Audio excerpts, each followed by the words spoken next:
Third down coming up. Time to look at the lineups.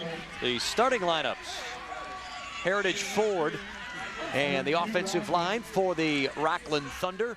Big and strong on that front line. As I said, they average 28 points per ball game, and they're able to move because of that big, large group. On a 3rd and 2 coming up for the Thunder. Their first possession of the ball game. Out of the shotgun. Quick throw underneath. Ball was short armed by the receiver that time. Devin Dykstra was open, but he could not come up with a catch. Incomplete. 4th down coming up. On the defensive side of the ball for Granite Bay, our Heritage Ford starting lineups. The front 4, and then the linebackers. Leader in tacklers is Miles Burris with 31 tackles on the season. And then that secondary where Carlos Hidalgo averages 12 tackles per ball game. Back to punt the football, the quarterback, R.J. Sisbilla, and he will send the ball in the direction of Devin Wiley. Ball bounces near the 35, and it will roll down to the 31-yard line. The Granite Bay Grizzlies will have their first possession after the 40-yard punt by R.J. Sisbilla. Nice kick by Sisbilla. He does it all. He plays quarterback, he punts, he does it all for this Rocklin team. Granite Bay will have their first possession as Friday Night Football continues.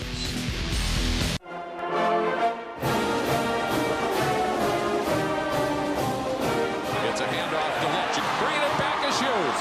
And he's finally brought down just by the man we're talking about, Mebane. Lynch was so fast, he eliminated the angle to the... Wow. Handoff goes to Lynch. Lynch over left tackle. They're not going to catch him. Oh, he's going to take another sack. He's brought down. Mebane gets him. What a play again by the same man, Damian Hughes, who had a bigger...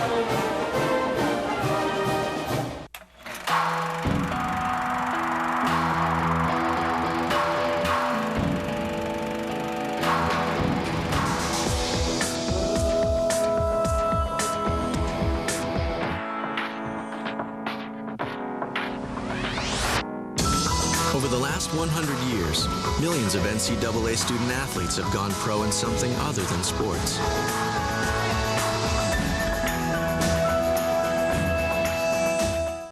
Hi, I'm Luis from Sesame Street. Hi! I'm introducing Elmo to some healthy new snacks. Delicious fruit. Healthy habits start early. In fact, studies suggest that children form these habits even by age 3. It's the small steps that you take that make a real difference for you and your children. Oh, may Elmo introduce Luis to some healthy food? Sure. Oh, Mr. Broccoli, this is Luis. How do you do? Fine.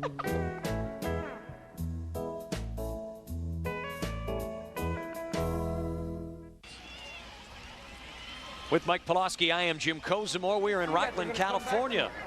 The Rocklin Thunder and Granite Bay Grizzlies, first league game in the Sierra Foothill League, and that really does change things when it comes to league play. Yeah, it absolutely does. When you play your preseason games, you're playing opponents that you don't see every year, and it means something because records mean something in the end. But when it comes down to league, you control your own fate. If you win out in league, you're going to the playoffs. You win that championship, you get the banner for the gym. If you don't win out, then you've got to struggle, and it goes back to those preseason games. Both these teams very good coming in. As you said, Rocklin had one forfeit, but would be 4-1, so equal records coming into this game. The Granite Bay Grizzlies, their first possession of the football game.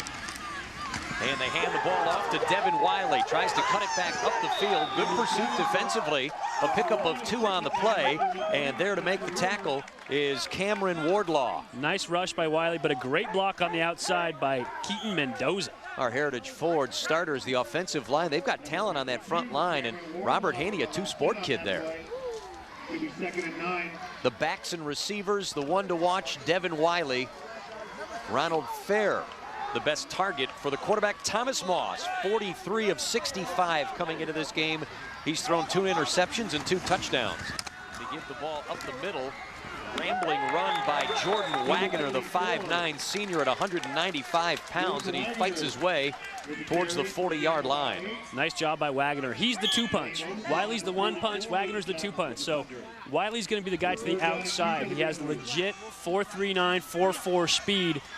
Wagner's going to be the guy pounded up inside. If you're going to run the fly offense, which Granite Bay does, meaning running that guy to the outside and a lot of wide sweeps, you have to have the counter inside and the trap inside as well.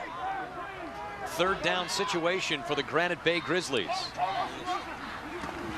They give the ball to Wiley, cuts it up the field across the 40 to the 41. They might have to measure this, and he could be near that first down marker. And we'll look at the Rocklin Thunder defense. They'll oftentimes go with a 5-man front. Caminata and Baroni the best on the front line. The linebackers, you'll hear Blaine Overton's name. He's the leading tackler on this club.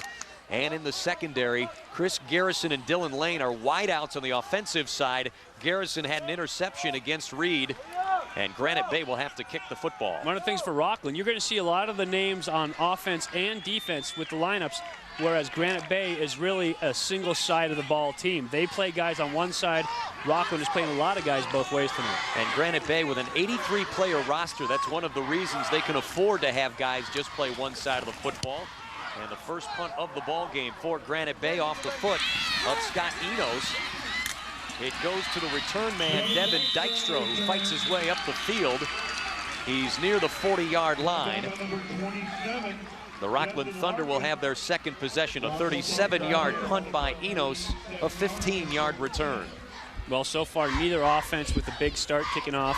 Both their premier guys, both Suspilla and Wiley, haven't gotten warmed up yet. We're going to have to see how Rocklin can do with their second possession.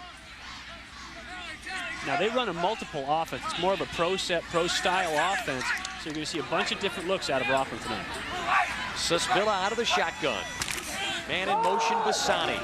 And it's Suspilla turning it upfield. And he is near the 43-yard line.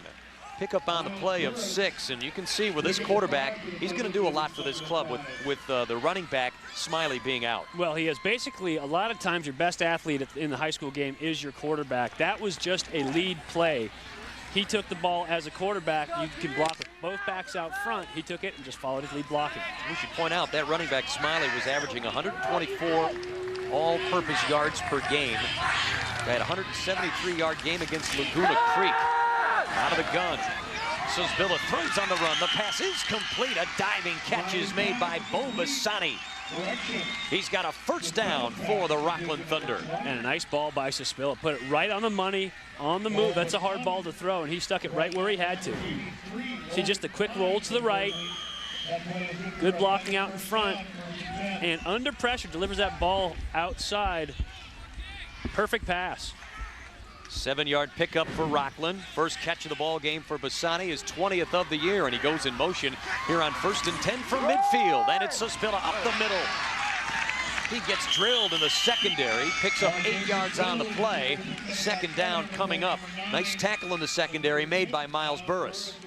And Burris is a guy for that Granite Bay defense. This guy is a stud. He's already getting college offers. I'm not going to say where, but he better like corn. Let's just make that a hint. Guy's a real football player. He's almost 250 pounds back there. Leading tackler, just roams the field. His 32nd tackle of the season. Likes corn.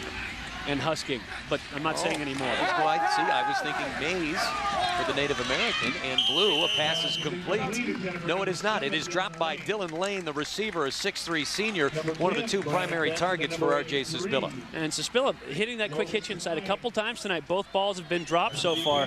His receivers have to make those catches. Later on in the game, when you look at game film, you don't know what it is during a game, but when you watch game film, those little things are the things that kill drives, and killing drives is how you lose a football game. So these guys have to pick it up and start making those catches. We've seen Suspilla throw on the run a couple of times. How hard is it for a young quarterback to do? Well, it depends on the type of athlete you have. Good athletes can generally do that better than the technique of dropping back into a pocket. Pocket passers have to be taught. And on 3rd down, they run it right up the gut, and they have a first down as the Rocklin Thunder continue to move the football. On their second possession, 6:36 remaining in quarter number 1 of a scoreless game. First league game for both Granite Bay and Rocklin. And a nice job of mixing it up so far for Rocklin. We've seen them throw on the run. We've seen them with the quarterback keeps a couple times, couple traps inside, couple ISOs. They're doing a nice job mixing their plays right now. First and 10 from the 38-yard line of Granite Bay. Suspilla with a quick pitch. It is bobbled and finally caught by Dykstra, but he can't turn it up the field. Good job defensively. They had a man that was a sitting duck, and the defender who came over to make the stop on that play did a very good job. Chase Shirk. So here, if we stop it right here, what you get is a block down on the inside. The key to this play is getting this ball outside in a hurry. Go ahead and roll it. Suspilla actually a little short with the pitch. Doesn't allow Dykstra to get outside. Dykstra runs into a host of white shirts. The key is outflank the defense. Try to get out in a hurry. It's just like a screen pass is all it is. They weren't able to get it done because of the short pitch. High snap, Suspilla does a good job to bring it down, but then the pass is knocked down defensively. The linebacker, Arsham Mazzani, got up there to knock it away. Well, great job, great awareness by Mazzani to see that ball, see where it's coming from, and put his hands up. Here's your quarterback's view. Great awareness by a linebacker. Know where you are in coverage, know where you stand, and if you can't rush the passer and you can't hit him, get those paws up. Third down coming up for Rocklin. They are 1 of 2 in third down conversions. It's 3rd and 8 coming up. Suspilla just 1 of 4 throwing the football for 7 yards. Out of the shotgun, movement on the line, and it'll be 3rd and add 5 to the 8 yards. Well, that's going to be a false start on that right side of that offensive line for Rocklin. Suspilla actually being very intelligent back there, trying to use that hard count. Dead ball, false start on the offense. Repeat 3rd down. He was trying to draw that Granite Bay defense offside and get a cheap one, get some free yards out of it. Instead, his team lacked the discipline. They got to stay on side. You can't jump like that. You got to be smart. You're far enough along in your starting league play. You should be refined by now. They've got full receivers split, 3 to the right side. Out of the shotgun. Little inside shovel pass. The run for Devin Dykstra. He finds himself near the 30-yard line. He'll be short of the first down, but a nice pickup. They'll place the ball at the 31. And a great Suspilla. Watch this. Right here, he's got the option. Freeze it. You see he's taking that man. He got the inside pitch. He can also go to the outside. Go ahead and roll. He can throw that ball to the outside. So either way he goes, he can take that ball for himself, pitch it underneath, throw it to the outside. Really a triple option from that shotgun position. Well, 4th down, and they're going to go for it, Mike. Here at the 31 of Granite Bay. Big play, biggest play of the first quarter. In motion, Bassani. Suspilla under pressure gets dropped. The first sack of the ball game. Good job from the weak side. It was Carlos Hidalgo with the sack. And Hidalgo came in absolutely untouched off that backside. Good job bringing pressure. Hidalgo is an outside linebacker. You see all the protection to the front side. Nobody back there to take Hidalgo. Good job of Suspilla just to hold on to that football, to be honest with you. But 4th down, didn't matter. Ball goes over to Granite Bay. Even though Granite Bay has that big 83-player roster, Hidalgo's a guy who can play both sides of the ball. And that time at the defensive end, he gets the game's first sack. Now let's see what the Granite Bay Grizzlies do with it. They average 26 points per game in the season. No one has scored. Granite Bay and Rocklin. In motion, Devin Wiley. The quarterback, Thomas Moss, throwing on the run. The pass is knocked away. Defensively, good hands by Tony Matavali. And almost intercepted. That was really close. If that's a defensive back there, that's interception. Luckily for Moss, that's a linebacker out there. Just a quick inside fake handoff to the play-action boot, and had his man, Matavali, perfect position to make that play underneath. The younger quarterback, just a junior, Thomas Moss, and they rely so heavily on the senior running back, Devin Wiley. With Moss, do you just ask him not to hurt you? Well, yeah, I mean, he's just learning the game, really, getting better every week at that quarterback position. But you want him to get the ball to Wiley and take advantage of the things that he's given. Jordan Wagner gets outside. Foot race with one man to beat. They've got the angle on him and take him down at the 20-yard line. Big gain by the 5'9" senior, a 42-yard run. But we were expecting to see it out of Devin Wiley. Instead, what do you get? You get Wagner, the 2-punch. Quick pitch. You see him fake that fly motion to the rush outside, and then it's Wagner down the sideline, and he showed a nice burst of speed himself. There's that fake on the fly. And then nothing but open space out in front of him. Great job blocking by that Granite Bay team. And Chris Garrison doing a great job of using the angle to cut him off, or else that was going for 6. 1st and 10 from the 20. Inside handoff. Inside the 5 and dropped at the 2-yard line. pickup by Ryan Marino of 18 yards. It'll be 1st and goal for the Grizzlies. Nice job by Marino. He's part of that running back combo. Again, off that fly action, and you see just the quick trap up inside. Nice job, big pickup. Granite Bay really gashing Rocklin right now. Have the outside runs set up that inside run right there? Well, I think the respect, because we haven't seen that much of the outside run, the respect for the outside run is what's giving you that inside tonight. You look so much at Wiley, sometimes you give up the middle. 1st and goal. They give to Marino. He is into the end zone for the touchdown. The 6-foot senior has his 4th rushing touchdown of the season, and the Granite Bay Grizzlies take the early lead. And he got popped by Dylan Lane as he crossed that goal line, but there was no stopping him. It was going to be a touchdown for Marino. Marino playing with a sore back from a week ago against Merrill West, but he did not look ill on that drive. Point after touchdown coming. Scott Enos puts it in the air, and it is good. Granite Bay Grizzlies with a good start to the football game. 4 plays, 62-yard drive in 1 minute and 8 seconds, and they lead the game 7-0. 49ers fans, Comcast Sportsnet has you covered. From the offseason to the postseason, no one else gives you more total access to the players, coaches, and other vital team members. Join Joe Fonzie and Kim Yonanaka as they take you on a behind-the-scenes look at the personalities that make up the red and gold. Let's go!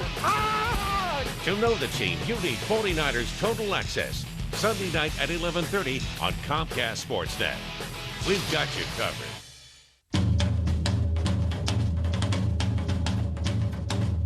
You taught him how to hit a baseball, how to hit a receiver, the strike zone, a 9-iron, the net. You even taught him how to hit the open man. But how much time have you spent teaching him what not to hit?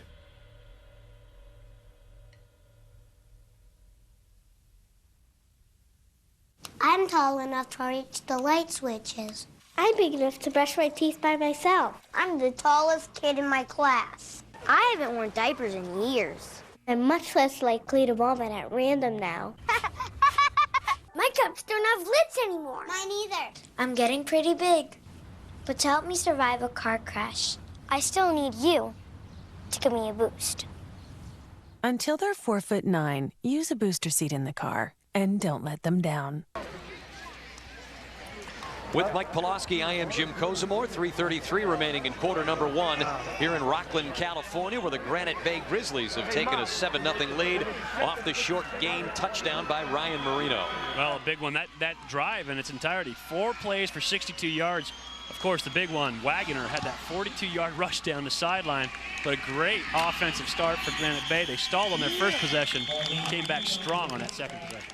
Big kickoff off the foot of Scott Enos that sends Reamer into the end zone, and the play will start at the 20-yard line. Well, and here's how you put together a good offensive drive for high school football. You see Wagner off the outside there, just that toss off that fly action sweep, and then it's Marino up the middle. Nice little move, and then into the end zone.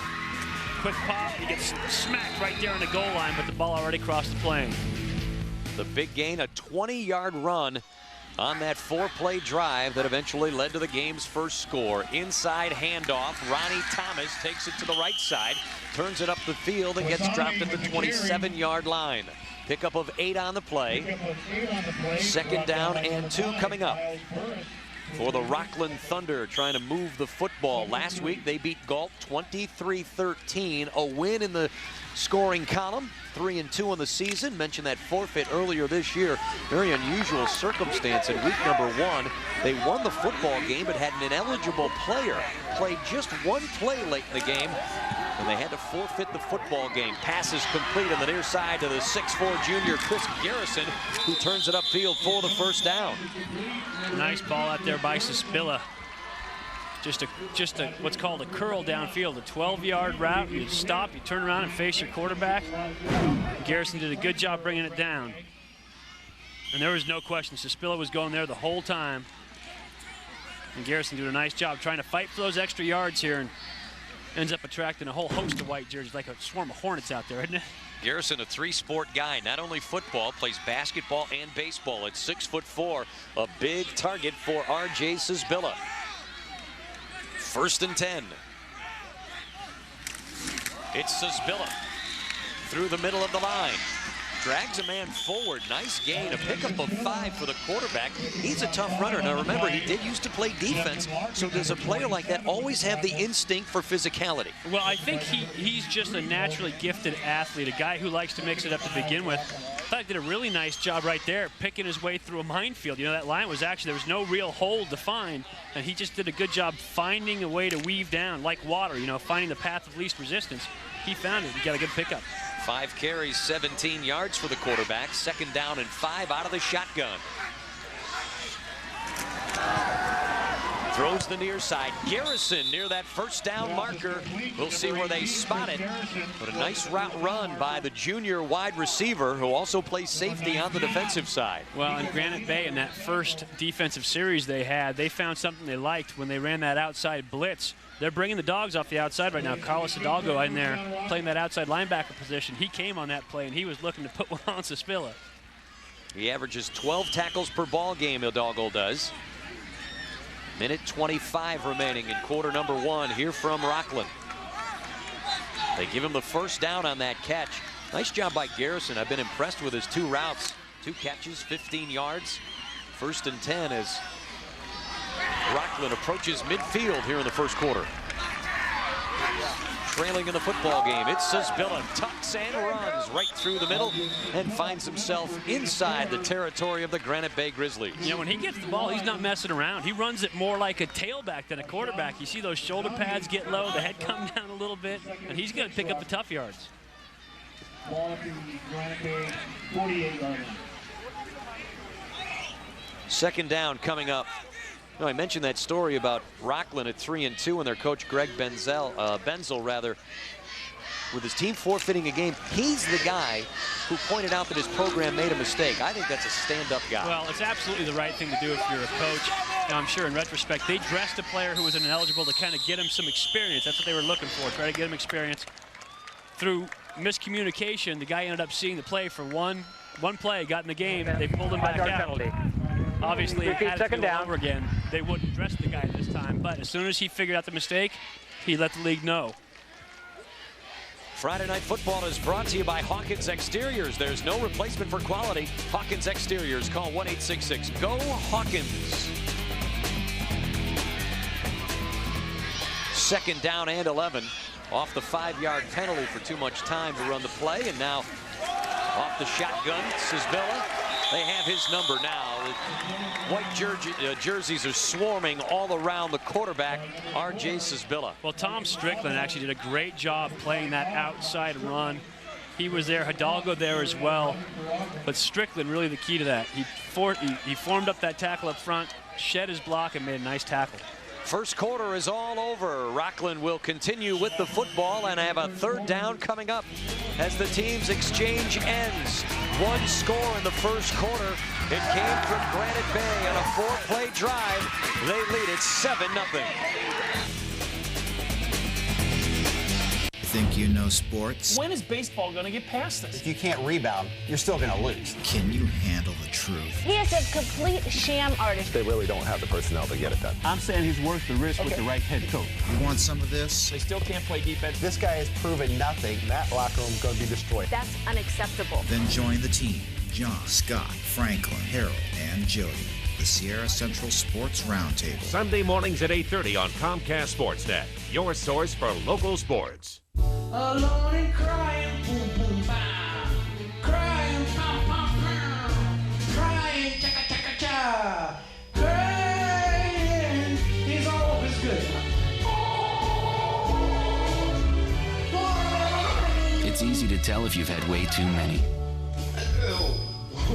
But what if you've had just one too many?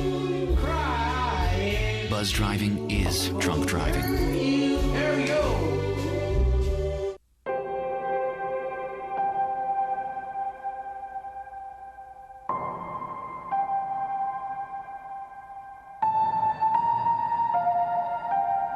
On a good day, I would barely make a splash. Now, I hope for as much impact as possible. There are over 360,000 NCAA student athletes, and just about all of us will be going pro in something other than sports. My name's Lisa, and in 9 years I'll be an alcoholic. Hi, Lisa. I'll start drinking in 8th grade, and I'll do some things I don't really want to do. So by the time my parents talk to me about it, alcohol won't be my only problem. Kids who drink before age 15 are 5 times more likely to have alcohol problems when they're adults. So start talking before they start drinking. My parents won't believe it could happen to me. Tomorrow morning at 9 on Comcast Sportsnet, it's Big East football. The Syracuse Orangemen look for their first conference win against 5th-ranked and undefeated West Virginia. Syracuse versus West Virginia tomorrow morning at 9 on Comcast Sportsnet. And they are having fun here tonight at Rocklin High School, where the Granite Bay Grizzlies have the league. I think that, Mike, was your picture on that banner. Well, it was my picture sans hair, I think. It was a good look for me. I've thinned out lately. I was going to say, you looked a little thinner in that banner. You got to have that on your driver's license. Calling me fat? Is that a fat joke? It is not a joke, I will say. I will say that. 3rd down coming up, 3rd and long. As a high snap is bobbled by Sisbilla. The quarterback steps up under pressure and throws. Has a man. It is complete to Dylan Lane. Open in 1st down territory. Deep inside the Rocklin end. And he finally gets pulled down inside the 15. A 37-yard pickup for Rocklin. Absolutely nobody home back there for Dylan Lane.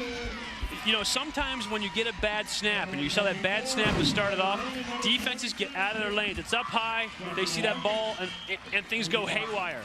So Spilla doing a great job of keeping his head, finding Lane downfield, and delivering an accurate ball. Great job. And there you see big number 77, Kyle Hudspeth. That's a lot of play right there. Yeah. First catch for Dylan Lane, his 12th of the year, and a big one. And a handoff right up the middle, the run for Jason Lassard, and he gets pulled down finally near the 10-yard line. I'm going to tell you, Miles Burris at 6'3", 245. I don't think Lassard wants to mess with him too much. Lassard's listed at a high school 5'11", 195, which puts him in about 5'9.5", 180-ish. Ish. That's after the meal. With cleats and a helmet.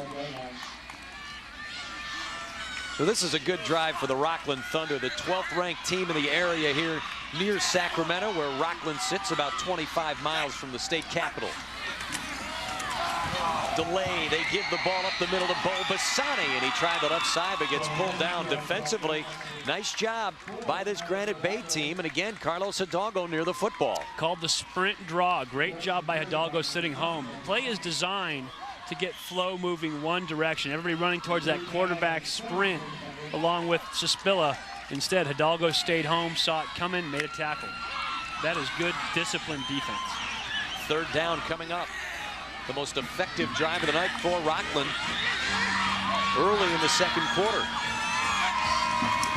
11th play of the drive. Pitch it inside, and they tried to move Bassani off the left side, and as soon as he caught the football, he was wrapped up. Well, that was that same option I was talking about earlier, where he had 2 options. One bubble with the receiver on the backside, one underneath to Bassani. As he rolls left, watch, stop right there. He can pitch that ball that way or this way. They're optioning this end man on the line of scrimmage. He decides to go underneath with it. I think if he goes to the outside, they actually get some big yards. But sometimes as a quarterback, you're running that play, you're about to take a shot, you get locked in. 2nd carry of the night for Bassani brings up a 4th down. It is time now for the field goal. And the kick by Ryan Prince is up and no good. Prince missing a 27-yard field goal. A soccer player when he's not playing football. And the 6-foot senior is not able to put it through the uprights. And just hooked it a little bit to the inside. You know, left-footed kicker. You get it off the inside of your foot there. Just hooked it inside. He's got distance. We watched him before the ball game. He can really send the football far, but that time he missed it wide to the right. Funny to see a kicker with number 91, huh? Those big shoulder pads. You wonder if he's going to line up out there from the defensive line after he missed the kick. So Granite Bay takes over the football. 1st and 10 for them. their first possession of the second quarter, and they lead the football game 7-0. The quarterback is Thomas Moss. They give the ball to Devin Wiley. Tries to dance outside. He's got the first down. Once he spots an open space, he goes after it. And I tell you what, he's so fast, he's literally right on the heels of his blockers out front. Wagner with a nice block in the lead role. Well, Wagner playing that fullback position. You see him out in front. He's not just a fullback. He makes a great block there. He also did a great job carrying the ball for Granite Bay as well. So he's really a two-way guy. He can carry it. As he's the threat carrying it, he's also a threat out front to block. On the run, Moss throws high and incomplete. As the intended receiver on the far side, that was Peyton Thompson, the junior, 5'11".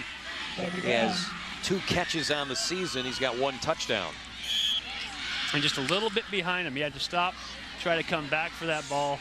Moss on the run. We talked about throwing it on the run earlier. Oftentimes what you do, you end up throwing behind because you try to get those shoulders caught and it throws you off balance as a quarterback. Ended up throwing that one behind his receiver. This Granite Bay team ranked number 4 in the Sacramento area. They're 4-1 coming in. A lob over the middle is tipped away. Good defensive play again. It was Tony Matavali. That's the second time he's reached up and tipped a errant pass. Yeah, nice job by Matavali. Really a questionable pass by Moss. He was trying to force that ball in there. I think what happens with high school quarterbacks is they lock into receivers. They've got a favorite target. In this case, it was fair downfield, number 81. So he locked onto him, thought, I've got a tall guy, I'll try to throw it up. Sometimes it takes a little bit to keep yourself from forcing the ball at this high school level. Moss 0 for 3 throwing the football. Granite Bay 0 for 1 in third down conversions. It's 3rd and 10. Moss throws near side. Pass is caught. We've got first down for Granite Bay. Nice cutback by Brandon Mikilowicz. And let's go down to the sideline, Kirsten Fairchilds. Well, as we saw in the previous play, Tony Matavali, a sophomore, one of 2 sophomores on this team. Boy, what a story he is. Last November, Matavali had a brush with the law. He ended up in juvenile hall for 11 days. He says it was his lowest moment of the low. Jim, I'm going to send it up to you for this play and finish later. They hand the football off to Peyton Thompson, gets outside, turns it upfield. He's near the midfield marker. Clock will continue moving. Kirsten. So Matavali, lowest the low, he couldn't believe he was in there, but he swore to himself he would never, ever get in trouble with the law again. When he came out, what touched him the most was everyone was willing to give him a second chance. He is out there today because of his coaches and his teammates were willing to work with him once again, and he was so forthcoming with his story, and he just wanted everyone to know about it. Jim? Kirsten, thank you. It's great when a player gets a second chance and takes advantage of that second chance. That's the key. Many guys get them, not very many guys take advantage of them. Inside handoff, Wiley turns it up the field. He's got a first down for Granite Bay. And you can see very smooth cuts, very good vision by Wiley. We've been talking about this guy. That inside rushing game early on is starting to pay off. We're starting to see Wiley off the outside. Wiley with a 12-yard game, 4 carries, 26 yards. There's your block, and you see Wagner out in front for 1. Again, great block, and 2 guys inside, and they're blocking. Big number Fair, 81, out in front. This team very unselfish for Granite Bay. They have great team chemistry. You see guys working hard to spring their blocks. They give the ball up the middle to Jordan Wagner, pulls a couple of defenders forward. Pick up on the play of 5 yards. Tackle on the play for Rocklin made by Tony Matavali. You know, the scoring drive for Granite Bay in the first quarter, it was all on the ground. They were able to churn big yards on a couple of big plays. In a game like this, are they going to be able to rely on the running game most of the night? Well, you know, in high school football, you do rely on it. Both these teams, neither one of them averages more than 14 passes per game, so they're going to rely on the running game. Off the fly, it's Wiley outside, cutting back the other way. He's got a first down. Big gain to the 16-yard line for Devin Wiley, an 18-yard pickup. And to be cliche, these guys know where their bread is buttered. You know, Devin Wiley is the stud for this offense. true D1 level speed. You see him dip inside and then cut back. And there are blue shirts all the way around him, but nobody can make that tackle. Actually finally gets up, tripped up from behind by Brandon Baroni. Big number 73 there. To give you a hint, Baroni is actually a defensive tackle, a nose guard type inside, so he had to come back and make that tackle. Give the ball up the middle. Ryan Marino spinning away from one tackler, and he's down inside the 10-yard line. An 8-yard pickup. Second down and short coming up. Well, Wiley's picking up those flashy yards off the outside. Meanwhile, Marino is inside picking up those tough yards, run after contact. He's hitting guys. He's getting the shoulder pads down. Had some great runs that first quarter where he got down, scored that touchdown for Granite Bay. He is a tough running back inside and no slouch in the physical talent as well. You can see this guy has some real tools and great balance. Granite Bay can still pick up a first down. They're inside the 10. Wiley in motion, handoff up the middle, Wagoner, stopped by the interior line on the Rocklin side. And actually, Wagner had to stop. The ball was there a little bit late. His quarterback, Moss, turned around, and Wagner didn't get the ball, got it short on his hip, and so that'll stop your momentum. And then a good push by that Rocklin defensive line to hold him up as well. So third and short coming up for Granite Bay. We'll see what direction they go. They've received a good game from not only Wiley, Wagoner has had a big run, Marino a big run, and the game's only touchdown. It's Wagoner and Marino, the back split. Wiley in motion. Give up the middle, Marino. He's got the first down. He is inside the 5. First and goal coming up for the Grizzlies.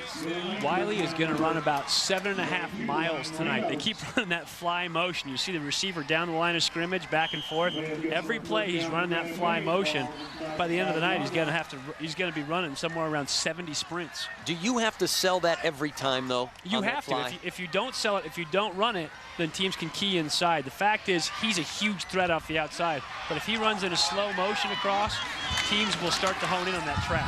Wagoner lost the ball as he crossed the goal line. It is recovered by Rocklin.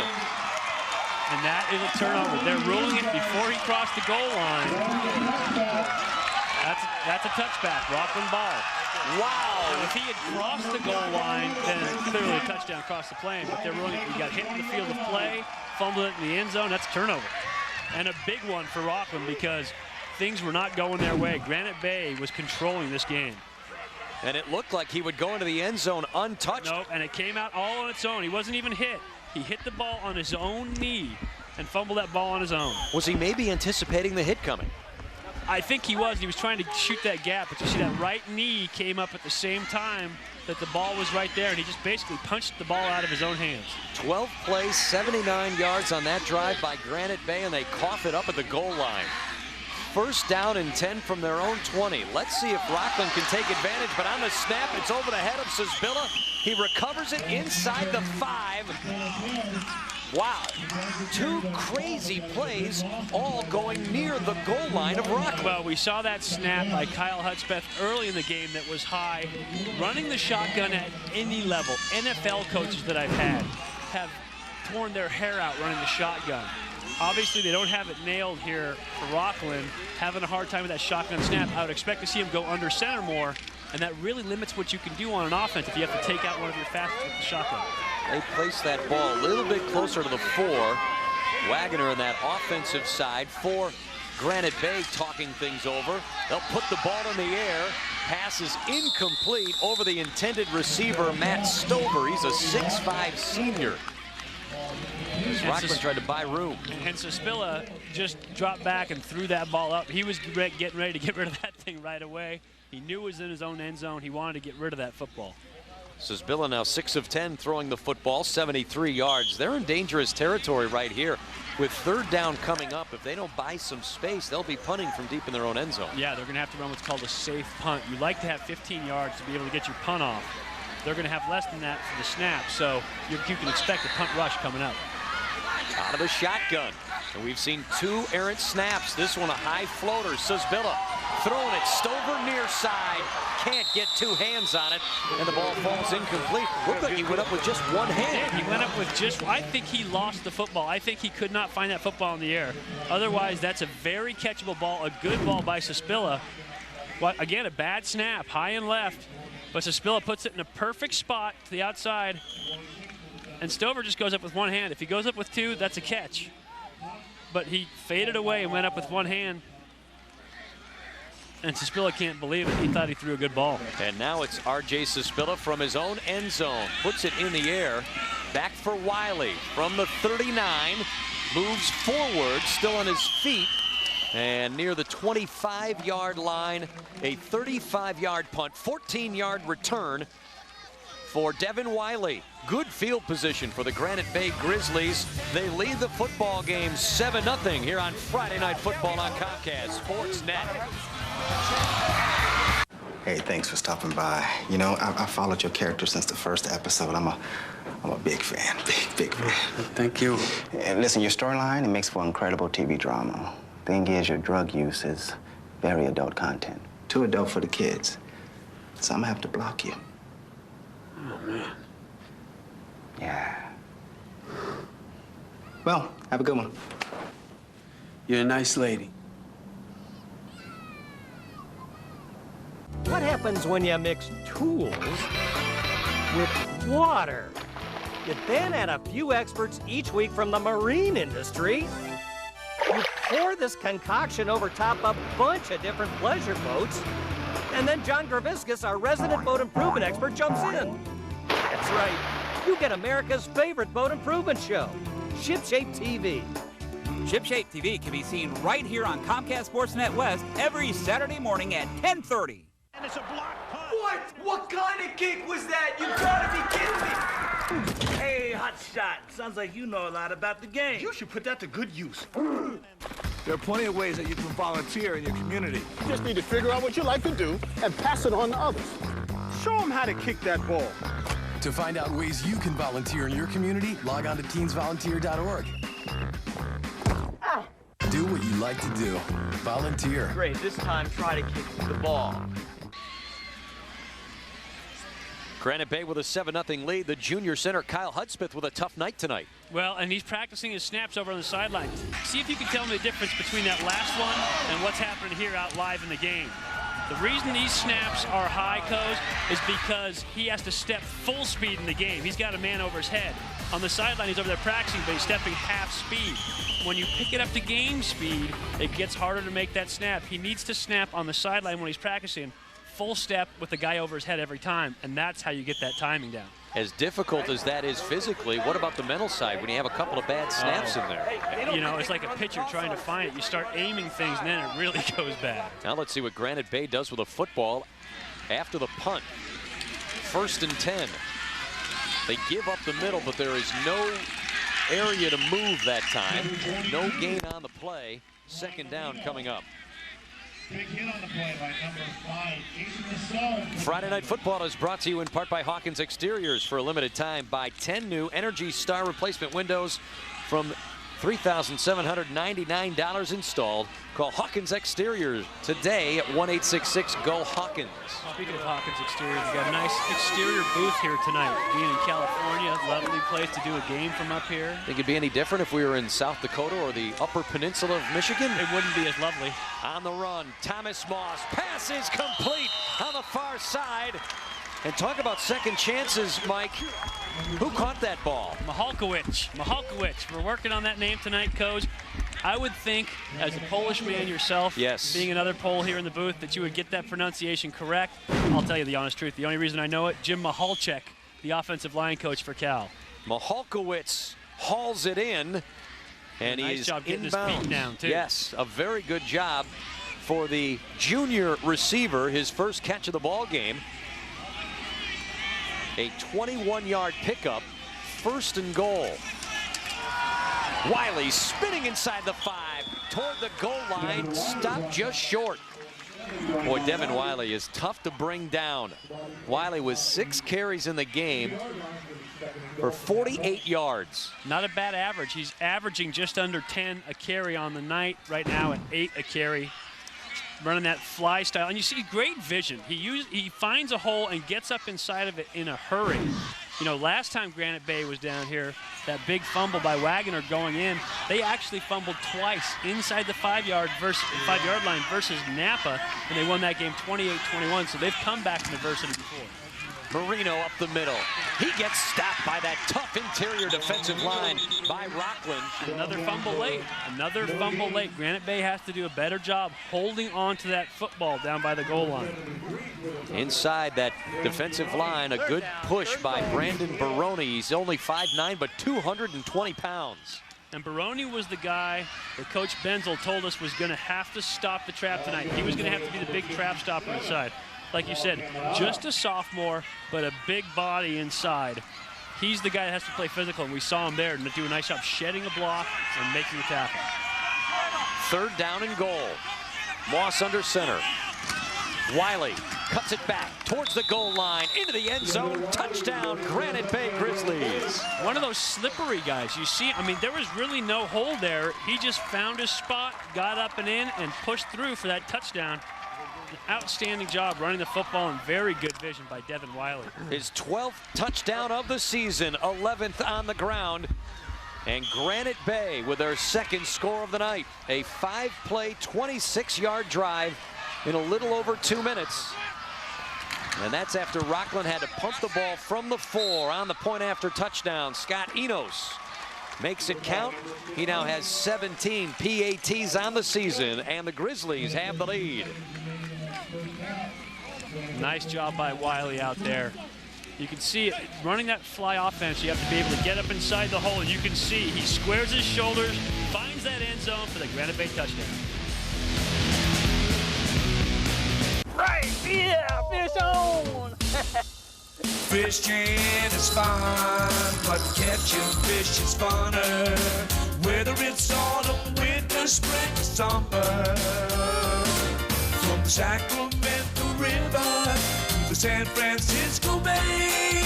Fishing is fun, but hooking is the only way. We're gonna show you how to catch some fish today.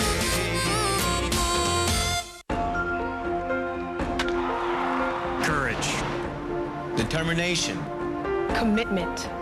Perseverance. Integrity. Justice. Teamwork. Citizenship. And excellence. The 9 values Jackie Robinson lived by. The 9 values embodied in the lives of hundreds of Jackie Robinson Scholarship recipients. The Jackie Robinson Foundation. For more than 30 years. Education. Education. Education. Has been our pitch. My name is Amy Tilbeck. I'm 23 years old, and I'm a bone cancer survivor. My name is Hugo Gomez, and I'm 19, and I'm a 4-year cancer survivor. The only thing I knew about cancer was that you died. My name is Lynn. I'm 33 years old, and I'm an 18-year My name is kidney cancer survivor. Susan. I was first diagnosed with breast cancer.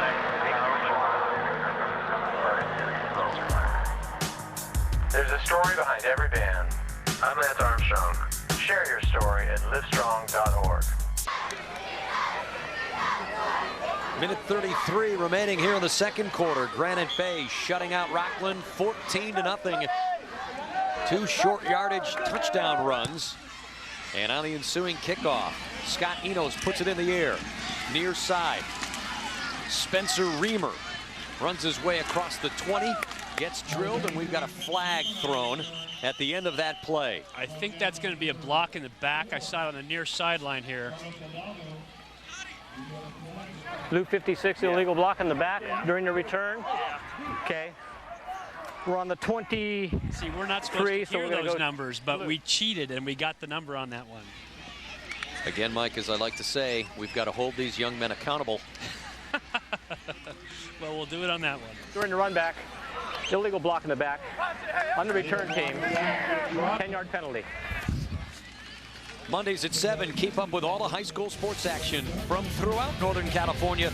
Watch Cal High Sports Bay Area Mondays at 7 on Comcast Sportsnet. We're basically just a full access game. That's all we are. We let everybody into the action right there on the field with the officials. You know who committed the penalty every time. It reminds me a lot of the XFL. Just like the XFL, It's a lot like the XFL. All access pass for you here on Friday Night Football on Comcast Sportsnet. The quarterback, Sosbilla, throws it to the far side. Bo Bassani turns it up the field, and he is near a first down as he is tackled at the 18-yard line. Bassani, a 7-yard pickup on the play. 2nd down coming up. Well, Rocklin has really utilized R.J. Sosbilla We are under 2 minutes to go here in the first half. Rocklin going with the no huddle right now. They want to try and get something going offensively. A pass to the far side is caught by Chris Villaquette. And he's got a first down for Rocklin. Will they have to use other weapons other than Suzbilla to stay in this football game? Well, you always have to. He can't be the only guy. Some other guys are going to have to step up. They're going to have to start getting the ball outside to their big receivers. You know, they have both Garrison on one side, they have Lane on the other. But you see them throwing the hitches to the outside, throwing those quick curls, trying to utilize all of their tools because he can't carry the team just himself. He will pick up the big yards and he'll pick up the most yards, but the other guys have to contribute as well. Timeout on the field, and so the head coach over at Rocklin, Greg Benzel, will go out and talk to his club, try to steady them down 14-0 in this game. They want to try to turn things around in their favor. This will most likely be their final possession of the half with 49 seconds remaining in the second quarter. And this Rocklin team, they can score some points. They scored 23 last week against Galt in a win. And in the homecoming game against a Sparks, Nevada club, Reed High School, they totaled 395 total yards in that game. So they've got some offense, but a big chunk of it not playing tonight. Matt Smiley broke his leg a week ago. He's the great running back. Yeah, they were averaging 28.4 points per game, but that is with Smiley. We have to see what they can do in the post-Smiley era here now, since obviously with the broken leg, they won't have him back for a while. Granite Bay fans who have made the trip here to Rocklin, very happy with the effort as Suzbilla throws to the far side. Bassani, nice catch. Had to stop as he made the catch. You could sense the defenders all around him, and he gets dropped almost immediately.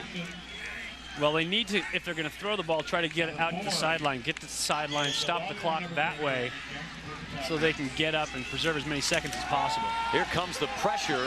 Suzbilla gets pulled down from behind, and a sack is recorded. We'll give the sack to Logan Kine.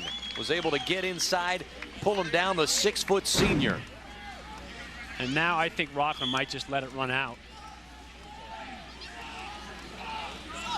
You know, big loss there right before half. Third down, wide pressure, Luck. Just walk off the field, try to regroup in the locker room and come back. Second sack recorded by this Granite Bay defense. They have shut out Rocklin in the first 24 minutes of the football game. R.J. Suzbilla has been roughed up some in the first half. As well as he has played, he's been the best weapon, but he's been unable to move the Thunder up the field and get into scoring position. It's been Granite Bay's night here on Friday Night Football, the first week of games in the Sierra Foothill League. Well, Granite Bay have been very disciplined so far, doing a nice job of moving up and down the field, both offensively and defensively running the ball. Kirsten Fairchilds has the head coach of Granite Bay, Ernie Cooper. Coach, your impressions of the first half? Well, you know, I thought we ran the ball really well. You know, they're very explosive on their offense also, and every time I see that ball go to number 18, I'm scared out of my pants because that guy's a heck of a football player and he's a big, tall kid. We ran the ball well.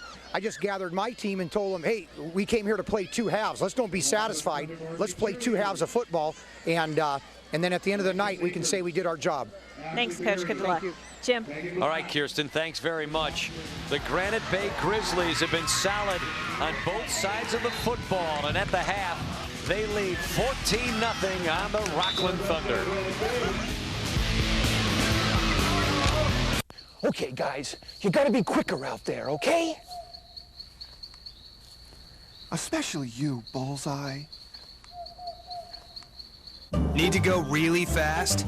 Sign up for Comcast high-speed internet today and download whatever you want faster than ever before. At ridiculously quick speeds, it's way faster than DSL and dial-up.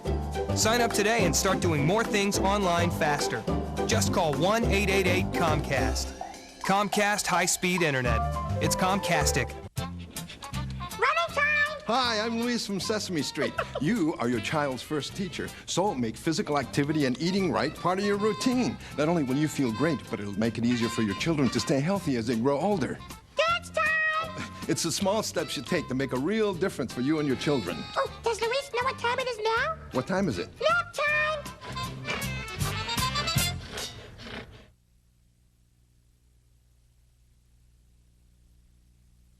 Anyone else?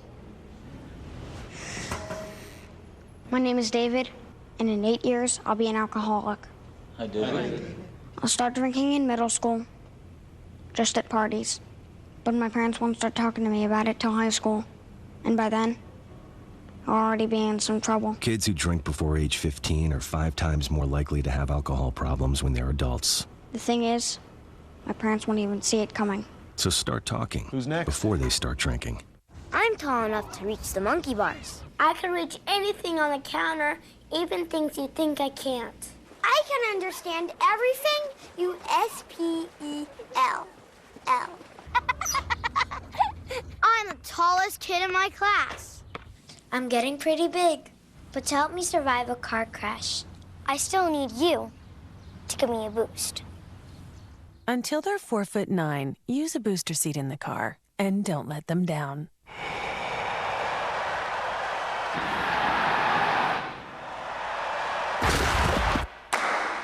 I was an offensive lineman for 4 years.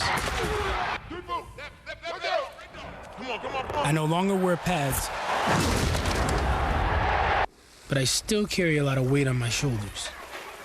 There are over 360,000 NCAA student athletes, and just about all of us will be going pro in something other than sports. It's a beautiful night for Friday Night Football on Comcast Sportsnet. Granite Bay with the lead on Rocklin 14-0. Rocklin, the school hosting us 25 miles away from Sacramento, California, the capital of the state of California. And the host school's principal is Michael Garrison. He's with our Kirsten Fairchild. Thank you so much, Jim. All right, Principal Garrison, is a lovely school here. Your school is known for so much, especially its academics. Tell us about it. Yes, we are. We started back in '93 with the philosophy academically that all students can learn and no student's going to be left behind. We're kind of on a unique grading system where we don't give D's. We're A, B, C, and incomplete, or not incomplete, excuse me, no marks or no credits. And you know, all of our teachers work really hard at making sure that our curriculum's aligned, our assessments are in place, and that all students, that, you know, they're going to meet a minimum standard, and we're not going to accept anything less than that minimum standard. And once our students meet that minimum standard, then we look to advance and try and expand on that. So it's been good. You know, I think we're a really strong academic school. Our kids do a great job. You know, on all their SATs or ACTs. You know, STAR testing. As a matter of fact, this year we had our best year with the API of 830. We made all of our AYP targets. So we're really proud academically of what we've achieved over the years. How did that go over, not giving D's or F's? What, did there take some adjustment? No, it was, I mean, it's a little unique. You know, everybody's used to the traditional, you know, D and F, and, you know, we kind of felt that, you know, D's just kind of sliding by. That's doing minimal work, and that's not what we feel we're about. You know, bottom line is there is a minimal standard, which, you know, is all of what we call our essential concepts and skills, and students have to master those essential concepts and skills. And once they're able to master those concepts and skills, then they pass the class. And then, you know, our rubrics based on A's and B's, you know, kids move forward from there, from that point on. So, you know, I mean, our common thing is we'd never want, you know, when we talk about assessments, or excuse me, ESLERs, essential concepts and skills, where I say that, you know, we don't want like a pilot. You don't want a pilot that gets a A in takeoff and a B in flight and a F in landing, but they still pass. So that's kind of the approach we take. Switching to athletics, you were the AD here, now the principal. Really quickly, what do you think Rocklin is known for best in athletics? We have a strong tradition in football, or in basketball and baseball. Those are probably our two strongest. Last year was our finest year in football, going to the section finals. That's the first time we had ever made the playoffs and making it that far. But that's our strongest area, is those two sports. Thank you so much. You're most welcome. Thank you very much. Jim. Kirsten, thanks so much for that. Mike, are you familiar with the D's and E's? I have seen those before. So have I. Right now, it's all A's for Granite Bay. They lead the game. It's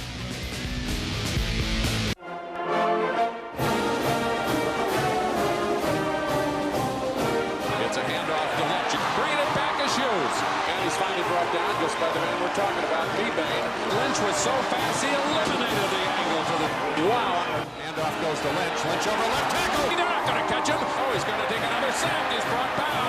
Mebane gets him. What a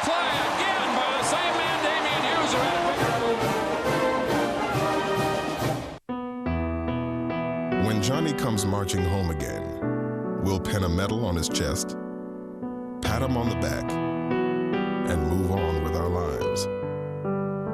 If you think our troops deserve more than that, make a donation to our scholarship fund. Help us give them a thank you that lasts longer than a few hurrahs.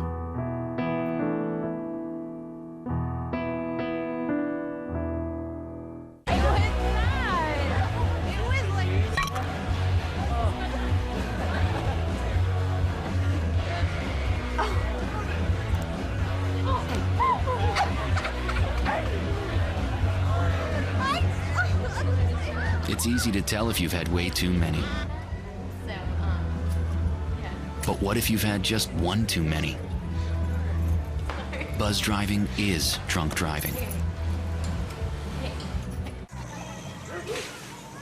Fruit. What a tasty treat. Fruits packed with potassium and other nutrients can help keep your heart pumping strong during the game. And they give you energy back so you can take on the next activity.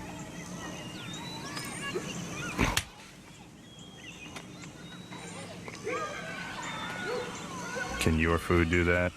Run, throw, think, eat better. Find out more at smallstep.gov. There's a drug going around that's affecting California's kids. This drug is readily available in schools and playgrounds everywhere. It's so addictive that once kids try it, it's almost impossible to stop. What is it? Endorphins, baby. The all-natural high that comes from sports and physical activity. It's one high we highly recommend. For more information on the Governor's Council on Physical Fitness and Sports, go to calgovcouncil.org.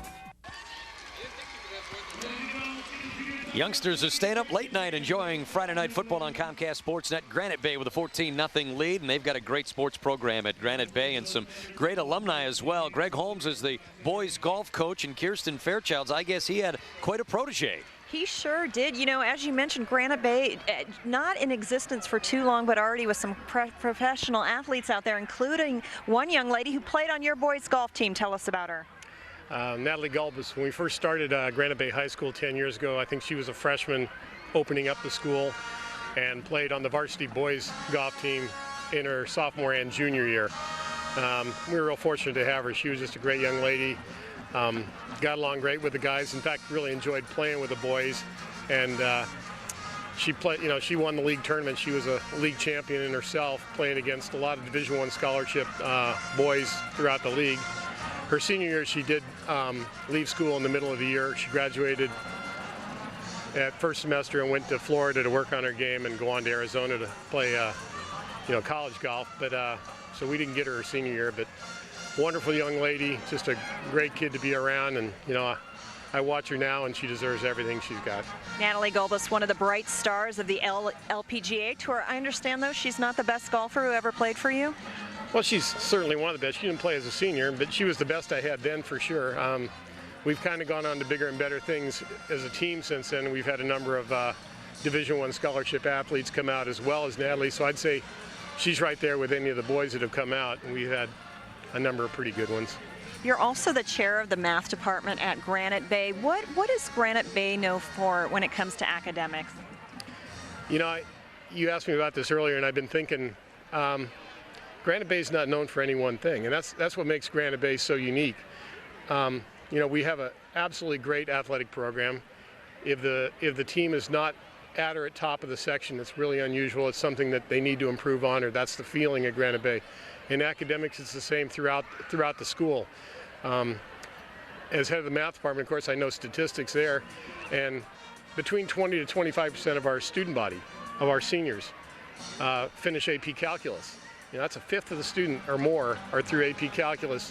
Our scores are great, but it's the same throughout the school. It's not like we shine. You've got a band of 100-plus students that win awards everywhere. They're going to Carnegie Hall this year. We have newspapers, so on. Everybody's involved, and everybody strives for excellence. Thanks so much, Greg. Okay, thank you. Greg Holmes from Granite Bay. Jim? Kirsten, thanks very much. I've always wanted to ask the math guy a math question. Right now, the only numbers that matter on the board. 49ers fans, Comcast Sportsnet has you covered. From the offseason to the postseason, no one else gives you more total access to the players, coaches, and other vital team members. Join Joe Fonzie and Kim Yonanaka as they take you on a behind-the-scenes look at the personalities that make up the red and gold. Let's go! To know the team, you need 49ers Total Access. Sunday night at 11:30 on Comcast Sportsnet. We've got you covered.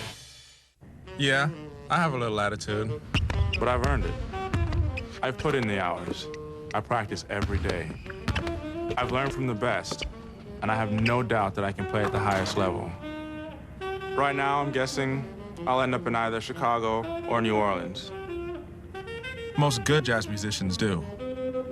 There are over 360,000 NCAA student athletes, and just about all of us are going pro in something other than sports.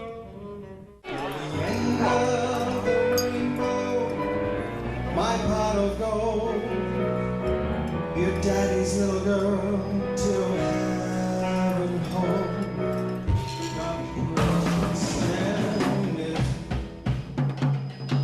It's easy to tell if you've had way too many. But what if you've had just one too many? Buzz driving is drunk driving. Come on. And it's a block. What? What kind of kick was that? You've got to be kidding me. Hey, hot shot. Sounds like you know a lot about the game. You should put that to use. Come on, let's go take a jog. There are plenty of ways that you can volunteer in your community. Just figure out what you like to do and pass it on to others. And you know what? You can have a lot of fun doing it, too. Pick those knees up.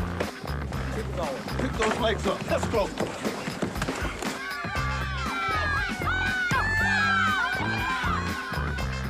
All right, now. Show them how to kick that ball.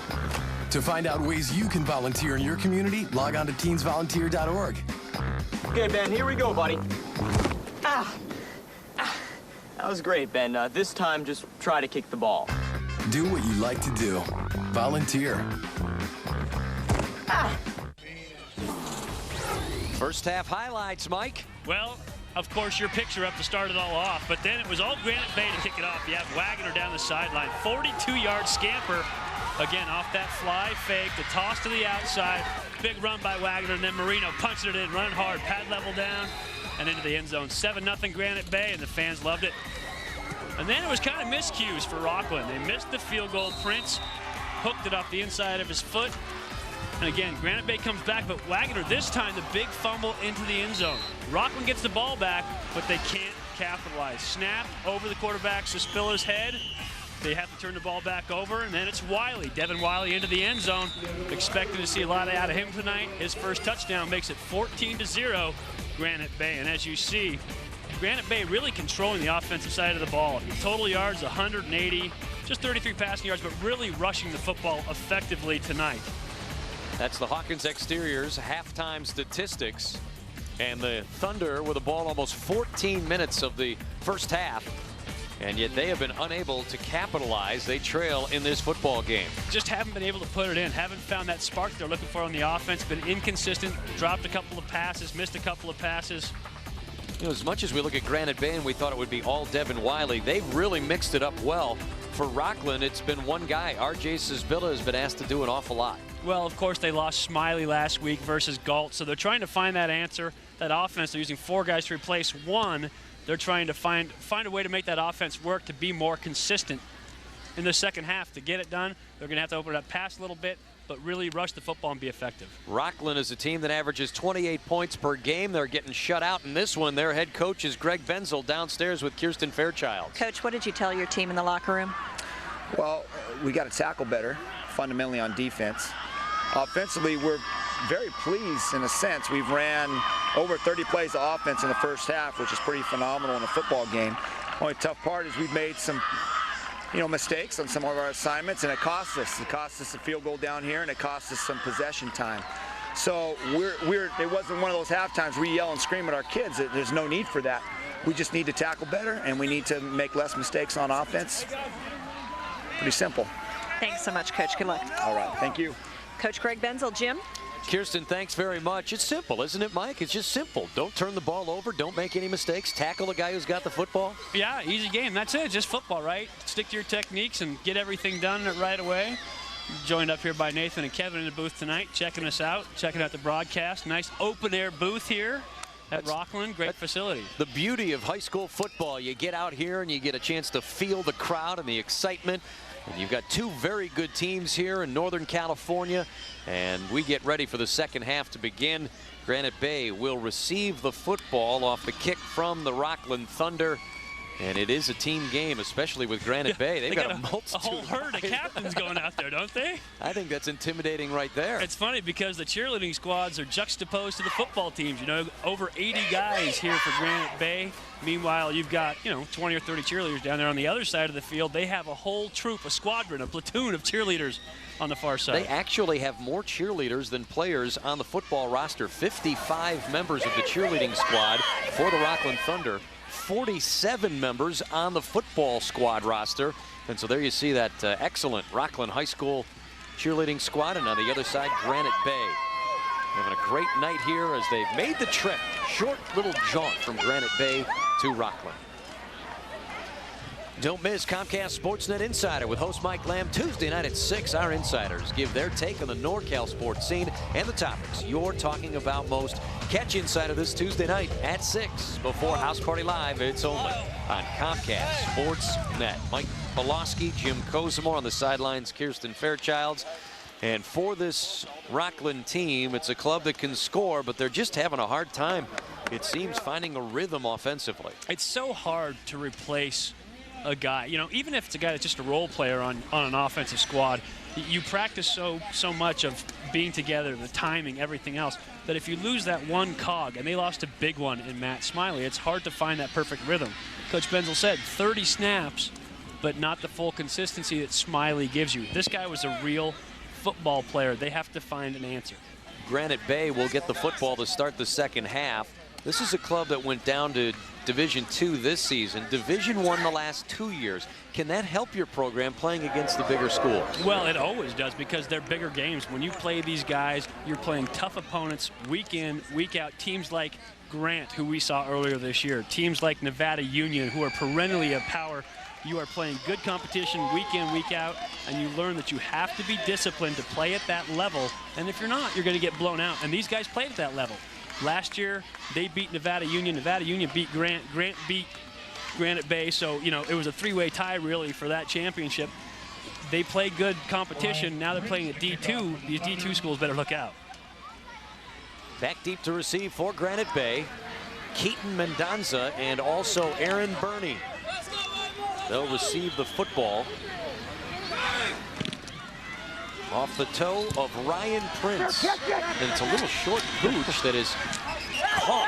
That ball was kicked down. It was like an onside kick. So the fans here didn't see that ball hit the ground first. The guy made a fair catch, but that ball had already hit the ground. No fair catching on a ball that's already touched the turf. And it was Casey Humphrey who made the play on that one. So, well, you're right. That is a tricky play that time. The way the ball just caromed up into the air, it did look like it was a short little pooch. Yeah, it looked like it came directly off the tee for a pooch kick, but it wasn't. It was a big onside kick off the ground. Well, recovered neatly by Granite Bay, and they will have the football.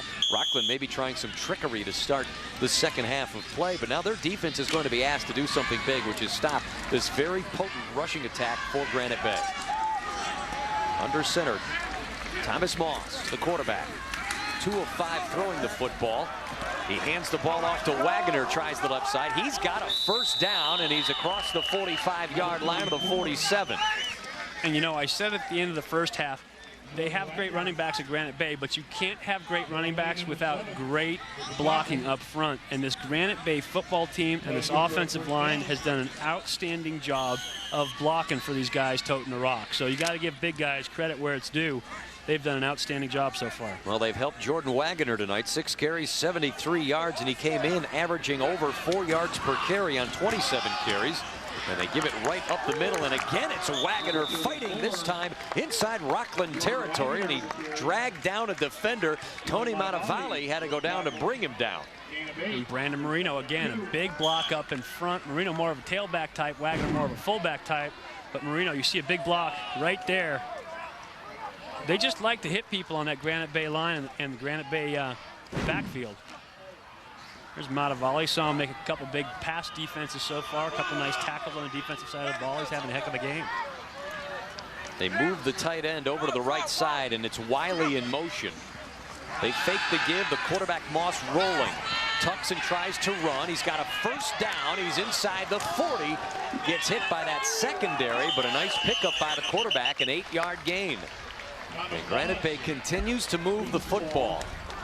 Matavali, last man to get up off of that pile. You know, we've seen a little bit of Wiley tonight, but we haven't seen a ton of him. Last week versus West, he sprained his ankle on the opening play of the game, and then he got kicked in the shins later on that game. I wonder if they're trying to give him a rest tonight, a little bit of a rest to recover. You can't see it in the way he's running, but obviously young kids like this, you want to try to rest him as much as possible. If they feel like they can get by without getting him hit, maybe this is a game to give him a breather. And this Rocklin defense has seen Wiley since Pee Wee football, and it's Wiley who turns it upfield near the 30-yard line. Very quick with a cut inside. Like some feel that he's seen Rocklin so much, or maybe they've seen him so much since Pee Wee, they might figure out how to slow him down. There are always teams and always guys that you play well against, or that you don't play well against, or play well against you. They get geared up for you. Rocklin has been one of those teams for Wiley. They always play him tough. Tonight, a quiet night by his standards. 2nd down and 5. 8 carries, 54 yards for Wiley. The ball is popped loose at the 30-yard line.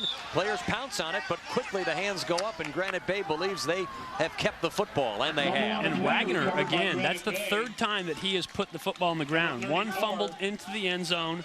One ball was fumbled late. It wasn't a turnover. They ruled that he was already down.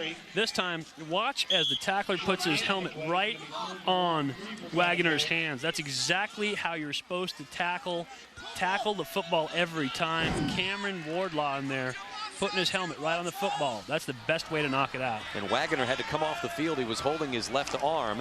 3rd down coming up. Granite Bay 2 of 3 in 3rd down conversions. Moss throwing the football tonight, just 2 of 5 for 33 yards.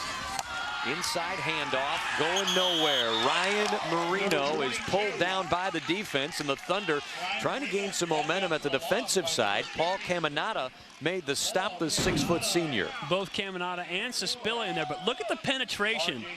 Great job by Caminata getting up inside. Suspilla wrapping up a leg. These guys are really starting to move that defensive line forward, get penetration. That's how you stop the sideways running game. Granite Bay showing their confidence. From the 33-yard line of Rocklin, they'll go for it on 4th down. Moss rolling and throws, incomplete. He had a man open underneath, but he was not able to get the football to Ryan Fair. So taking over on downs, the Rocklin Thunder will have the ball for the first time in the 3rd quarter. Well, just that same flood route they've used a couple times tonight. This time, Rocklin, having seen it a couple times, stayed home, did a good job of defending that counter boot pass. Rocklin takes over, and it was a gutsy call by Granite Bay, trying to put it away early here in the 2nd half, control the ball, and continue to hold momentum. We saw Ernie Cooper, the head coach of Granite Bay, his club with just 1 loss this year, a 1-point loss to Nevada Union. It's a carry right up the gut for Bo Bassani. And that ball came back there with a little bit of heat on it. We saw Hudspeth, taking those practice snaps and snap a little high earlier. That time, that ball came back fast. Nice job of Suspilla just to get his hands on it. And there's Wagner. Took that big shot for the fumble. And he's over getting tended to on that left arm where he took the big hit by the defense. 2nd down coming up. And a pitch outside. Dykstra tries to turn it upfield. He's just shy of the 1st down, so 3rd down coming up. And the pursuit defensively, Granite Bay's defense has done a good job here tonight. Both sides of the ball are playing very well. Logan Kine making the stop. He has a sack in this game as well. I think what you notice about Granite Bay as you watch them is they run as a team, both offensively and defensively. I made the point they do a great job of blocking out front. They do a great job of tackling and swarming the ball. Of course, that always goes back to your head coach, Coach Cooper. Heck of a coach for this Granite Bay football team, teaching these guys discipline and to run as a team. On 3rd and 2, Jason Lassard goes nowhere. They like to run him up the middle, but that time no holes open, and that brings up 4th down and decision time for the Thunder. And I believe that was big number 97, Stephen Loader in there. making a big play. The handoff almost getting away inside, but Loader getting low, cutting that play down. Nice penetration by a defensive tackle. Little more than a yard to go on 4th down, and they'll do it out of the shotgun. R.J. Sisbilla. They like to run a sneak with him, and instead, he'll punt it. Little quick kick, nobody back to receive. The ball rolls out of bounds at the 46-yard line. So the punt for Sisbilla is of 23 yards, and Granite Bay will have the football. Tonight, Granite Bay has gone on the road, scored 2 touchdowns, and they have the lead. The best in Bay Area high school sports is now on Comcast Sportsnet. Cal High Sports Bay Area is expanding to 1 hour to bring you even more of the best high school sports in the Bay Area. Join Robert Bronstein and Amy Calderon every Monday night at 7 to check out what happened in the Bay Area. From featured stories to game highlights, monster games, and plays of the week, Cal High Sports has it covered. Cal High Sports, the best in Bay Area high school sports. You think you know sports? When is baseball going to get past us? If you can't rebound, you're still going to lose. Can you handle the truth? He is a complete sham artist. They really don't have the personnel to get it done. I'm saying he's worth the risk with the right head coach. You want some of this? They still can't play defense. This guy has proven nothing. That locker room is going to be destroyed. That's unacceptable. Then join the team. John, Scott, Franklin, Harold, and Jody. The Sierra Central Sports Roundtable. Sunday mornings at 8:30 on Comcast Sportsnet. Your source for local sports. Do you want to play college sports? Are you ready? Then you have to know the rules. Here's some very important information about Division I and Division II initial eligibility requirements, because the requirements have changed, baby. To be eligible to play in college, you now need more core courses. Don't lose your right to play this game by not getting good grades. Check with your counselor or go to the NCAA Clearinghouse website to find out what you need to be eligible. Know what you have to in order to stay in the game. Don't be left on the bench. Third quarter, Granite Bay with a 14-0 lead. Let's go to the sidelines and Kirsten Fairchilds. Granite Bay head coach Ernie Cooper was a 3-sport athlete at Aptos High. When he was a senior backup quarterback, he played for Frank Lynch, the head coach for the Mariners and the stepfather of Trent Dilfer. Dilfer was actually the ball boy. Now, when Cooper later became a coach, he went to Aptos to coach, and Dilfer was the starting quarterback. These two men have other things in common, including both being inducted into the Aptos High Hall of Fame. Jim? Kirsten, thanks very much. That's a good connection right there. Trent Dilfer, ball boy to quarterback, and it's Wiley trying to get outside, has a block, cuts it upfield, eludes a tackler, and he is across the 40 to the 43-yard line. That is a tough pickup by the senior running back. The 5'10 player had a 3-touchdown game against Nevada Union in the loss. He just seems to find the open lane. You know, you see the cutback was way inside. Just does a nice job of continuing to flow to the hole all the time. He has outstanding vision, especially since he starts running side to side. You see he's in a little bit of pain there on the sideline. Wiley, who has had 100-yard rushing games in 4 of the 5 games this season. Peyton Thompson turns it upfield for a first down. He's dropped at the midfield marker. And Granite Bay will continue the drive on the first down pickup. A carry that goes for 7 yards. And they're distributing the ball around. We've seen Thompson carry it. We've seen Wagner carry it. We've seen Wiley carry it. A bunch of different guys touch the ball for this Granite Bay team. It's hard to put your finger on where they're going next, and that helps with their success. That's why they're successful. They move the ball around. They give you too many options to try to tackle. Wiley in motion. The pitch outside. Wagner. First down.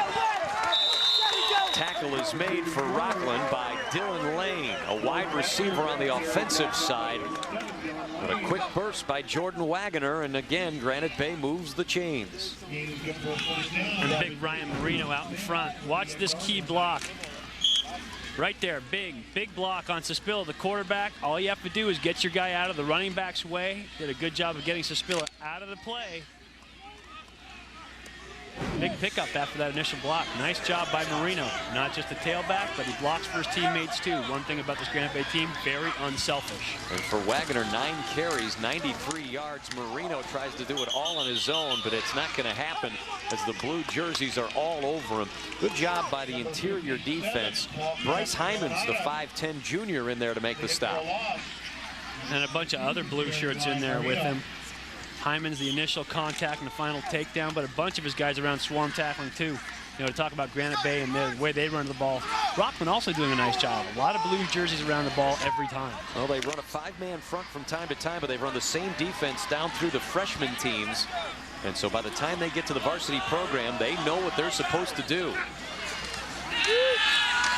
Moss sets up the screen. Thomas to the 35-yard line, rather. A pickup of 4 on the play, and third down coming up. So Spilla just back there dealing the ball as a quarterback. Or excuse me, Moss is back there dealing the ball as a quarterback. Looking downfield, he's got a screen out to the outside. Does a nice job of drawing people. And Suspilla, the quarterback on the other side, making the tackle to finish it off. So a two-way guy for Suspilla, having to do it on the defensive side too. And they had moved him to the offensive side of the ball, taking him off defense to get him a rest. Clearly they feel they need him out there tonight. Thomas had blockers, but nobody hit anybody, especially Suspilla. And now Moss rolling, sets up a screen to the near side. Pass is complete to Fair. He's got a first down inside the 25 to the 21-yard line. A pickup of 14 on the play, and a great setup by the quarterback. And now we're seeing the next evolution of this Granite Bay offense. They've been running the ball. They've run a little bit of that fly wide sweep. They've been running a little bit of the belly, a little bit of the trap, a little bit of the counter inside. Now going with play action, screens to the outside, getting the ball into the hands of their other athletes. Fair, one of their big weapons, that tight end position, trying to get him involved in the offense now too. His first catch tonight for 14 yards. He averages 15 yards per catch. That's his 11th reception of the year. In motion, Wiley. Inside handoff. Marino got grabbed by the shoe tops, and they weren't going to let go. Big guy on the inside. Cameron Wardlaw with another tackle tonight. Great job staying home by Wardlaw. That was a counter action fake. You see that counter fly. Watch all motion heading to the open field. An underneath counter handoff inside. Marino and Wardlaw staying home. Also big number 57 there, Paul Caminata. So those two big guys doing a great job staying home even against the counter. The play designed to get flow going the opposite way. 2nd and 11, 8th play of the drive. Moss will roll to his strong hand. Pass is complete. Wiley. Now he turns it upfield and has a first down inside the 10. It'll be 1st and goal, and Wiley can do everything. Well, he's your whole package. We talked to his dad, Doug Wiley, who was up here a little bit earlier tonight, and said he knew his kid was special in about the 6th grade when he was just faster than everybody else around him. You see, not just the ability to get open, but the ability to catch that ball in space and know where the tacklers are coming from and make that initial move. How good is he? I told you about the one game he has not had 100 yards rushing. In that game, he had 6 catches for 122 yards receiving. Inside handoff, Marino straight to the goal line. Dropped just shy. 2nd down coming up, a pickup of 6. It looked like Marino was going to burst his way right into the end zone, but he was pulled down just shy. And close to that goal line, but a good, strong effort inside by Marino. Just that belly. It's called the 35 belly play. He hits that hole hard. And a nice tackle coming across, number 7, Dylan Lane. Again, Lane, a wide receiver, been kind of quiet on the offensive side of the ball tonight, but made several tackles so far. This drive has taken nearly 5 minutes off the clock. Marino off tackle into the end zone. Touchdown, Granite Bay Grizzlies. You get the feeling Marino's kind of their goal line back. They like going back to him down there when they get close. That hard, straight ahead running style. A good lead blocker up front in that belly action play. He does a good job of getting that pad level low and crossing the goal line. Marino with his 2nd touchdown tonight, his 5th touchdown of the season. And Granite Bay with 3 scores this evening and a point after coming for Scott Enos. It is good, his 18th point after touchdown this season, and it is 21-0 in favor of Granite Bay. Right, yeah, fish on!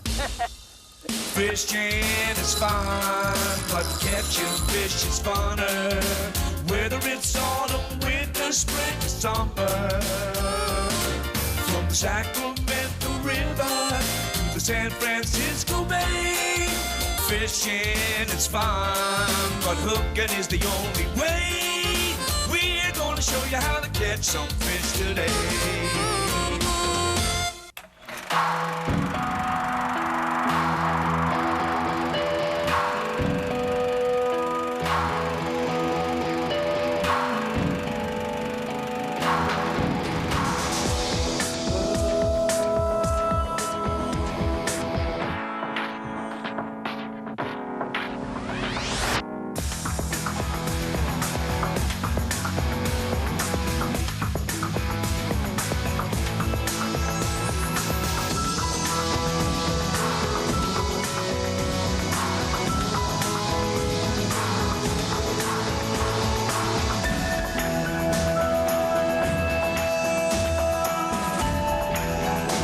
Over the last 100 years, millions of NCAA student athletes have gone pro in something other than sports.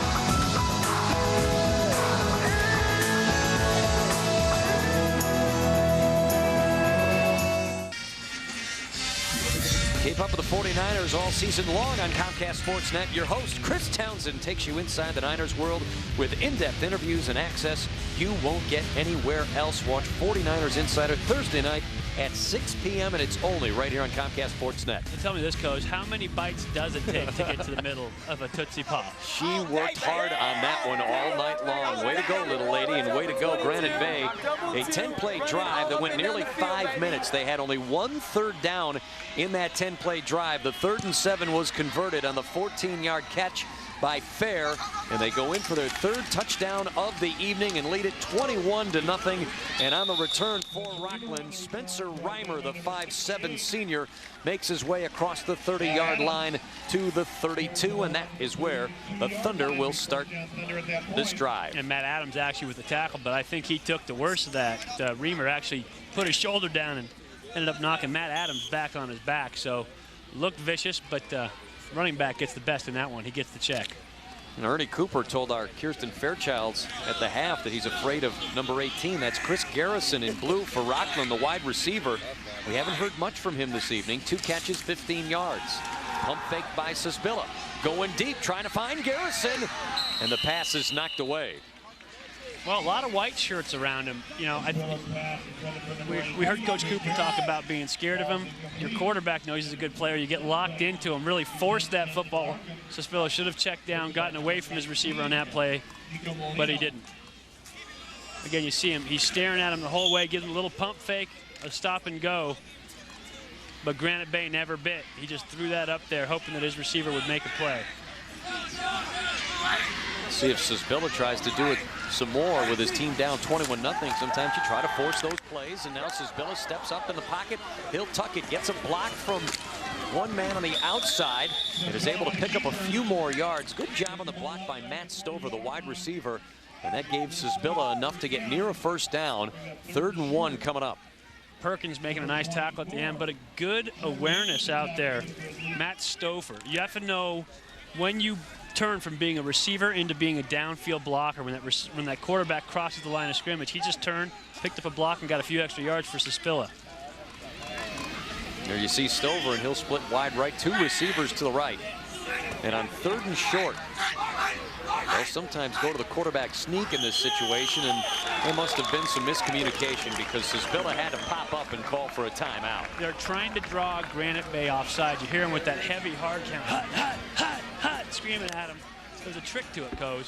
Here's the trick. All you high school quarterbacks that are sitting at home, you have to convince yourself that the snap count is 1 before it actually is. If you're a quarterback, your snap count, you're going on 1, you usually come up and go down, set, go. And that'll be it, right? So there's how it sounds on 1. So if you're going to go on 2 and you want to draw them offside, you have to make it sound like you're going on 1. Down, set, hut, hut. Give them that hard hut the first time. Make it sound like your normal 1 cadence. That's how you draw them off. What quarterbacks do, and especially at this level, when they don't have the experience yet, is they just get up there, they go down, set, hut, hut, hut. And they start screaming out hard. Nobody's going to be fooled by that. You have to convince yourself you're going on 1. So there's our football tip of the day. That's a good tip, but what does that tell us about Rocklin on a 3rd and short? It was 3rd and 1, and they're trying to draw the defense off. Does that say that they don't have confidence in their offensive game? Well, they were just trying to get a cheap one. If you can get a cheap one, sometimes those kind of plays can be momentum turners. You know, you get guys, They're not thinking. You get them out of their discipline. And if not, you burn a timeout, yes, but you don't waste a down. You can come back and try to get it on the ground. If you can get a cheap one, take it. Well, Rocklin has not had a lot to cheer about tonight, but flags fly as the snap is taken. And instead of 3rd and short, could be looking at something else here, Mike. It's funny because Coach Benzel actually told us that Suspilla is one of the best quarterback sneakers he's ever had at that position. Dead ball. False start on the offense. 5-yard penalty. Remains 3rd down. What? Yes, sir. I see that. I thought that was pretty clean. Maybe that hard count drew his teammates off instead. And Benzel, the head coach of Rocklin, he'll have to rethink it here. 3rd down, and instead of 3rd and 1, it's going to be 3rd and 6, and that has to change the play call. I would try to get him out to the field. Let him run. Give him the option of run and pass. Obviously, he's good with the ball in his hands. Set up some guys, run a flood route to the field, let him make the decision, and if he has to, pick it up on his feet. Against Reed in the homecoming game, the quarterback Zbilla threw a touchdown pass, ran for 2 more. The play up the middle stuffed up by this Granite Bay defense, and it gets a rise out of the fans who have traveled here for it. Andrew Perkins and Chase Shirk right there to make the stop. Nice play. Good job of staying home by Shirk. Just a draw. 3rd and long. I've never been a big fan of the draw for 3rd and long situations. Obviously, it's meant for passing downs. But you really have to have a team that's rushing the pass or getting upfield in a hurry for that to pop. And really, maybe 20% of the time that play works like 3rd and long.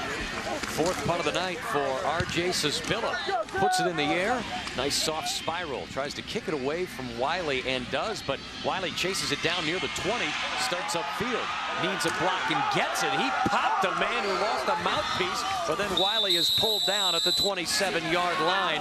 Good job defensively by this Rocklin team to continue on the pursuit. And Wiley getting up with a little gimpy on that ankle. Wiley having quite a night tonight. Take a look at him all over the field, running that fly motion. Again, great vision. He just finds holes, finds a way to get up inside. Around the outside, he can use his wheels to get to the outside. And some nice blocking up front. Can squirt in for the touchdown. He can play the pass receiver spot. Is very good with the ball in his hands. That's the kind of athlete you love to have as a high school football coach.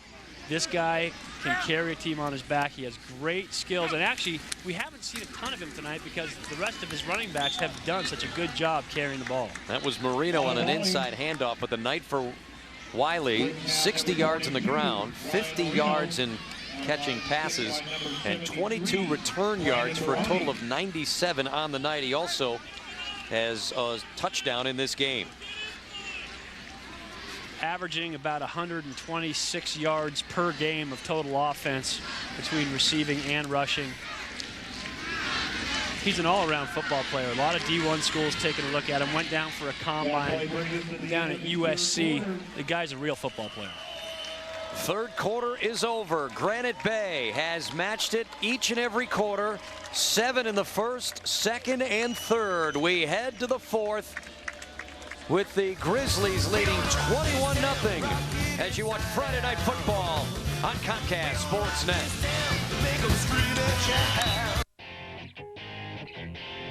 Cal fans, Comcast Sportsnet has you covered. Every Thursday night at 7, watch the Cal Sports Report. You'll get the latest word from Coach Tedford and a complete breakdown of Cal's last matchup. Then get ready for Saturday with an in-depth analysis of the upcoming competition. The Cal Sports Report, Thursday nights at 7 on Comcast Sportsnet. We've got you covered. The echo in the jail. The squeak of the shoes. The buzzer. The brick. The whistle. The crowd. Swish. I left the game, but it'll never leave me. There are over 360,000 NCAA student athletes, and just about all of us are going pro in something other than sports.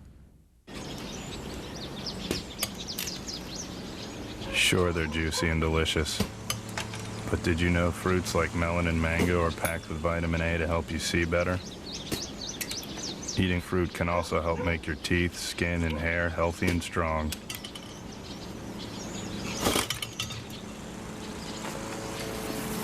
Can your food do that?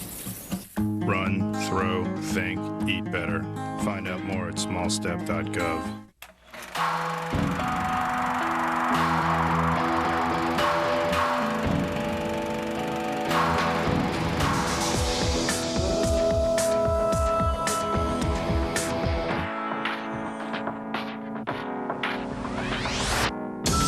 Over the last 100 years, millions of NCAA student athletes have gone pro in something other than sports.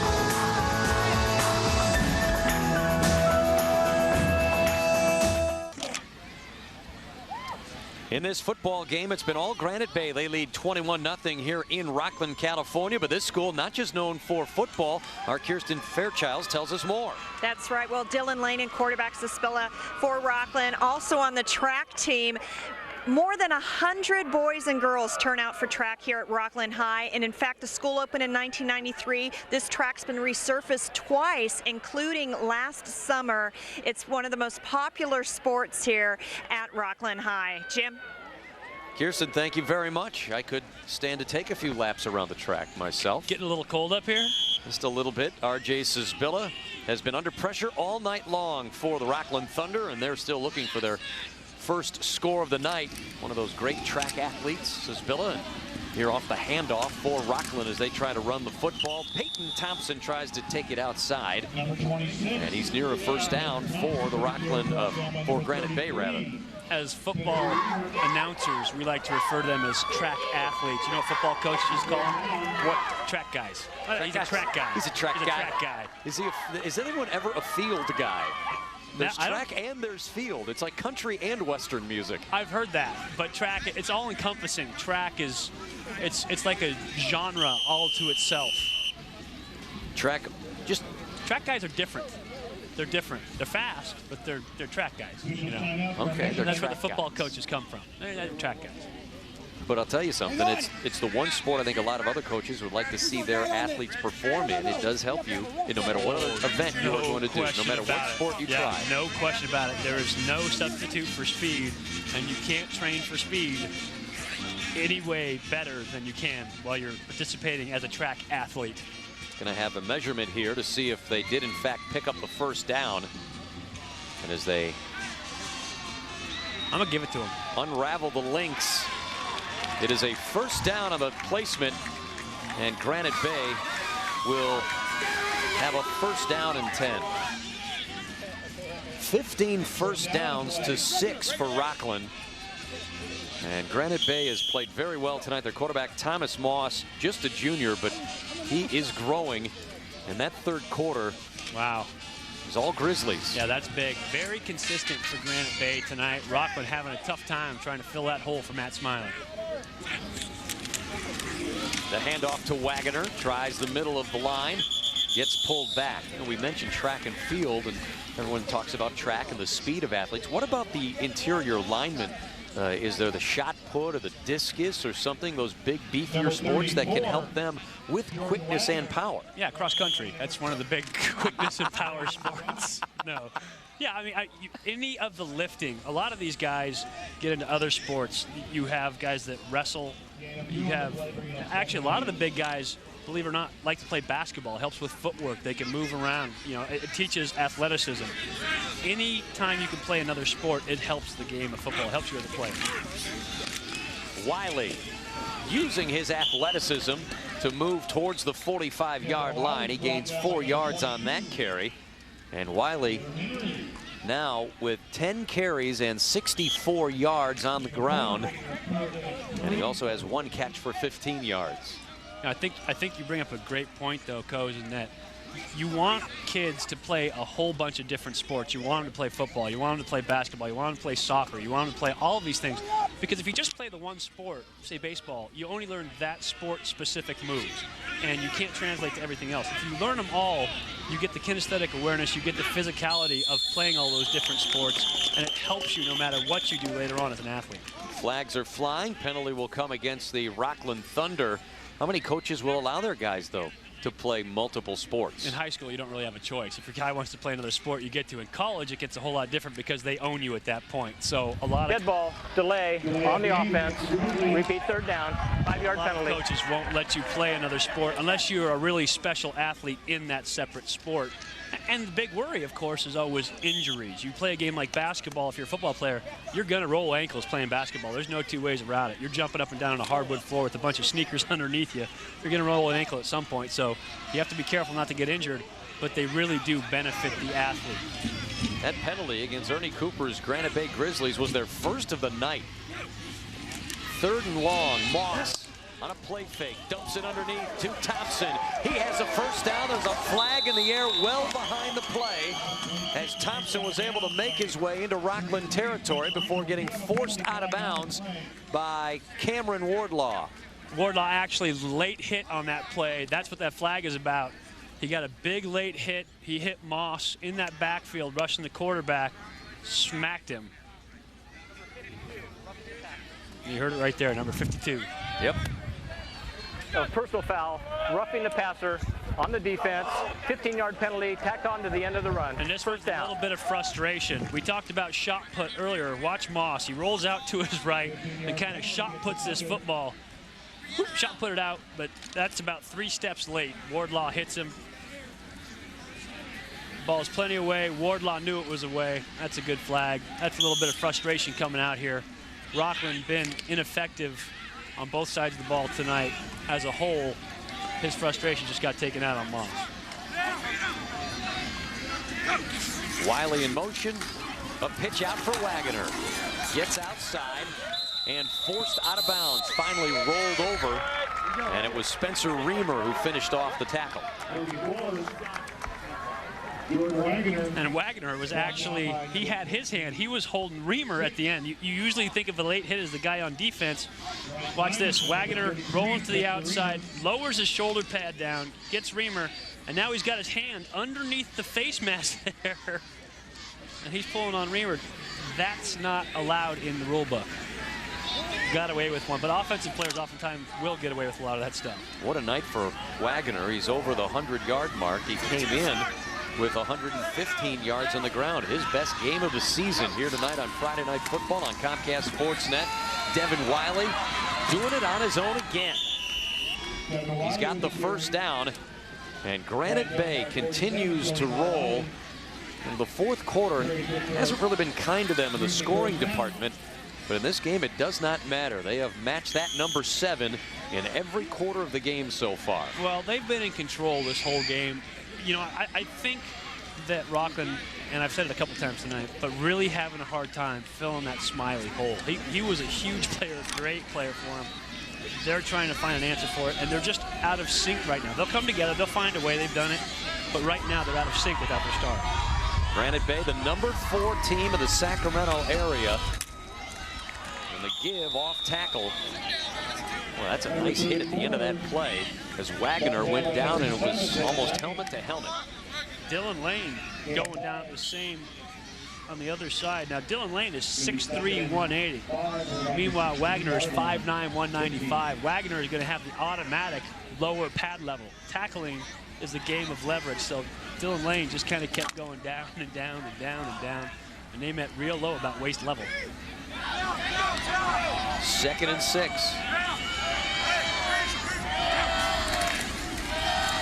Inside handoff, and it looked like Ryan Marino got lifted up into the air that time and fell forward. Let's see where he landed, just shy of the first down. Let's see what the spot is. It will be 3rd down and short coming up. Marino kind of jumping a little bit as he hits the hole. Watch this. Gets inside and tries to jump over the pile, and that's not the place that you want to be when you got big bodies coming around you. No, you don't want to be off your feet because you got no control from that point. And you are nothing but a target at that point.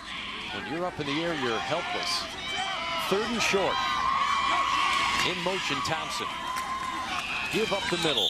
First down, pick up Ryan Marino, and continuing to run the football effectively. This Granite Bay team, they have truly mixed it up with a number of different guys getting their number called. Doing it up front. The big boys up front really open holes for them. You know, we haven't talked about them a lot. Of course, there's Robert Haney up there, Andrew Grace. some of these guys, Matt Ridenour, Jeff Short up front, all these guys opening a lot of holes for the running game for Granite Bay. Again, we talked to Coach Mike Lynch, the O-line coach for Granite Bay before the game. He said, you got to talk about the fat boys. Give these guys some love.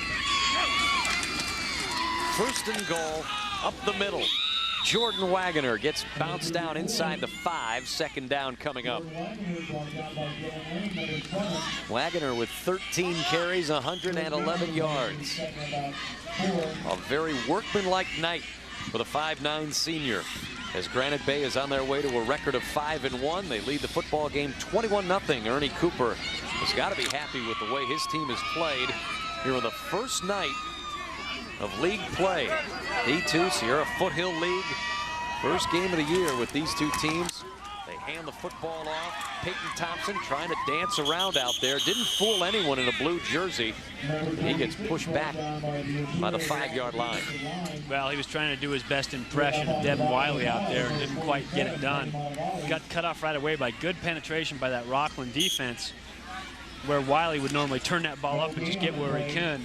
Peyton was out there kind of dancing around a little bit. Third down and goal coming. Granite Bay an astounding 5 of 7 in third down conversions. That is championship caliber. They say the mark to look for is 45%. 13th play of this drive. Handoff to Wiley. Ducks underneath. Did he get in? No, he didn't. Not quite, but that's the difference that I was just talking about. We saw Peyton Thompson earlier kind of dance around, not getting the yards upfield. But watch Wiley as he gets in. He gets this ball. Good pressure by Rocklin upfield. And so what does he do? He turns around, gets upfield, gets as many as possible, and gets down. That is good instincts and good vision by a running back. Well, there's little question they're in 4-down territory. So on 4th and goal, they're a yard away from the end zone. The quarterback, Thomas Moss. Wiley in motion. They give to Wagoner, puts his head down, forced his way towards that goal line. The pile pushes into the end zone. There's a flag in the air, but a touchdown signal from the line judge. And now let's see what the call is. I thought Wagoner did a nice job staying on his feet and continuing to push that pile. There's a chance that they call this illegal pushing. Okay, we're going to have aiding the runner on the offense, 5-yard penalty, 4th down. What he said, aiding the runner, that's what I was talking about. From behind, the lineman and the rat back start pushing the ball. Once it gets into a pile like that, you're not allowed to help your guy out. If he can't get in on his own, or with you in front of him blocking him, you can't push him in from behind. Never understood that rule. I think it's a safety thing, but they don't want this to turn into a rugby scrum. So instead of going for it on 4th down, they will kick a field goal with a placement down at the 12. A 22-yard boot in the air is good for Scott Enos. His 6th field goal of the season. He's had a long of 47 yards on the season. Missed a 23-yarder against Nevada Union, but they don't have to worry about the score tonight.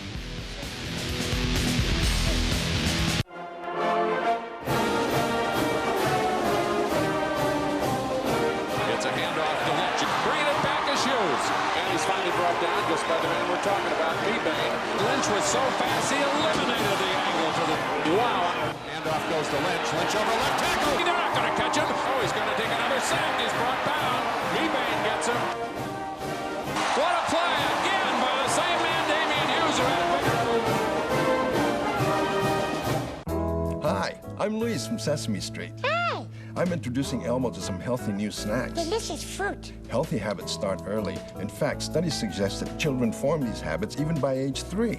It's the small steps that you take that make a real difference for you and your children. Oh, may Elmo introduce Luis to some healthy food? Sure. Oh, Mr. Broccoli, this is Luis. How do you do? Fine.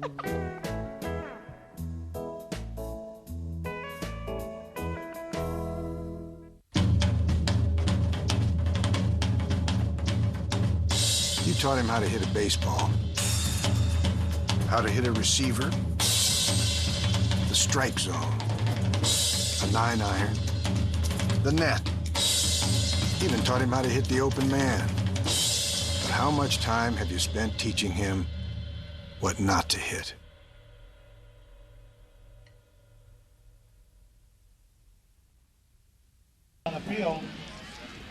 Well, I called the illegal pushing. You never have to worry about me being a referee, but this is what assisting the runner looks like, the penalty on Granite Bay. So here comes Wagner. Here's number 5 on the outside. That's David Weinberg. Wagner gets up into the hole, okay? Weinberg makes his first block. Wagner is stopped. This is the push. Weinberg is trying to push him into the end zone there. And you see he does it. He gets it done, gets him in the end zone. Well, Wagner didn't get it on his own, so they call that assisting the runner. I'll take that every time. He doesn't know that we're talking about him up here, telling him he got the penalty. But that's a team play. That's okay. I'll take that penalty every time on a guy. It's an effort play. And if he doesn't do it, they turn the ball over anyway. So they get the 3 points off of it. No harm, no foul, or maybe just 1 foul. Spencer Reamer is pulled down and then swung down to the ground by Justin Larkin, a 6'1" junior. Your biggest hits in high school football especially come on special teams. See Larkin coming from nowhere off the side. Reamer never saw him coming. That's called your gunner. That's your fast guy. You run him down to make that tackle, and hopefully he can get down unblocked. See him back playing that free safety position now. So now Rocklin, with 5:15 remaining in the football game, still looking to get on the scoreboard. The quarterback, R.J. Sisbilla, going long. Pass is complete. Dylan Lane, the senior, went way up and grabbed it near the midfield mark. A 35-yard pitch and catch. The biggest play from the line of scrimmage tonight for Rocklin. Nice ball by Sisbilla. You see him look off the safety, too. That's the first time we've seen him use his eyes. Look the safety to the left. Put that ball up there for Lane. You've got a big target downfield. Lane's 6'3", 180. Let him use his height. Put that ball up and let him make the catch. Nice route, nice pass, good execution all the way across. Second catch of the night, 75 yards. Pass is tipped at the line of scrimmage. Big hands going up into the air, knocking it away. James Willis.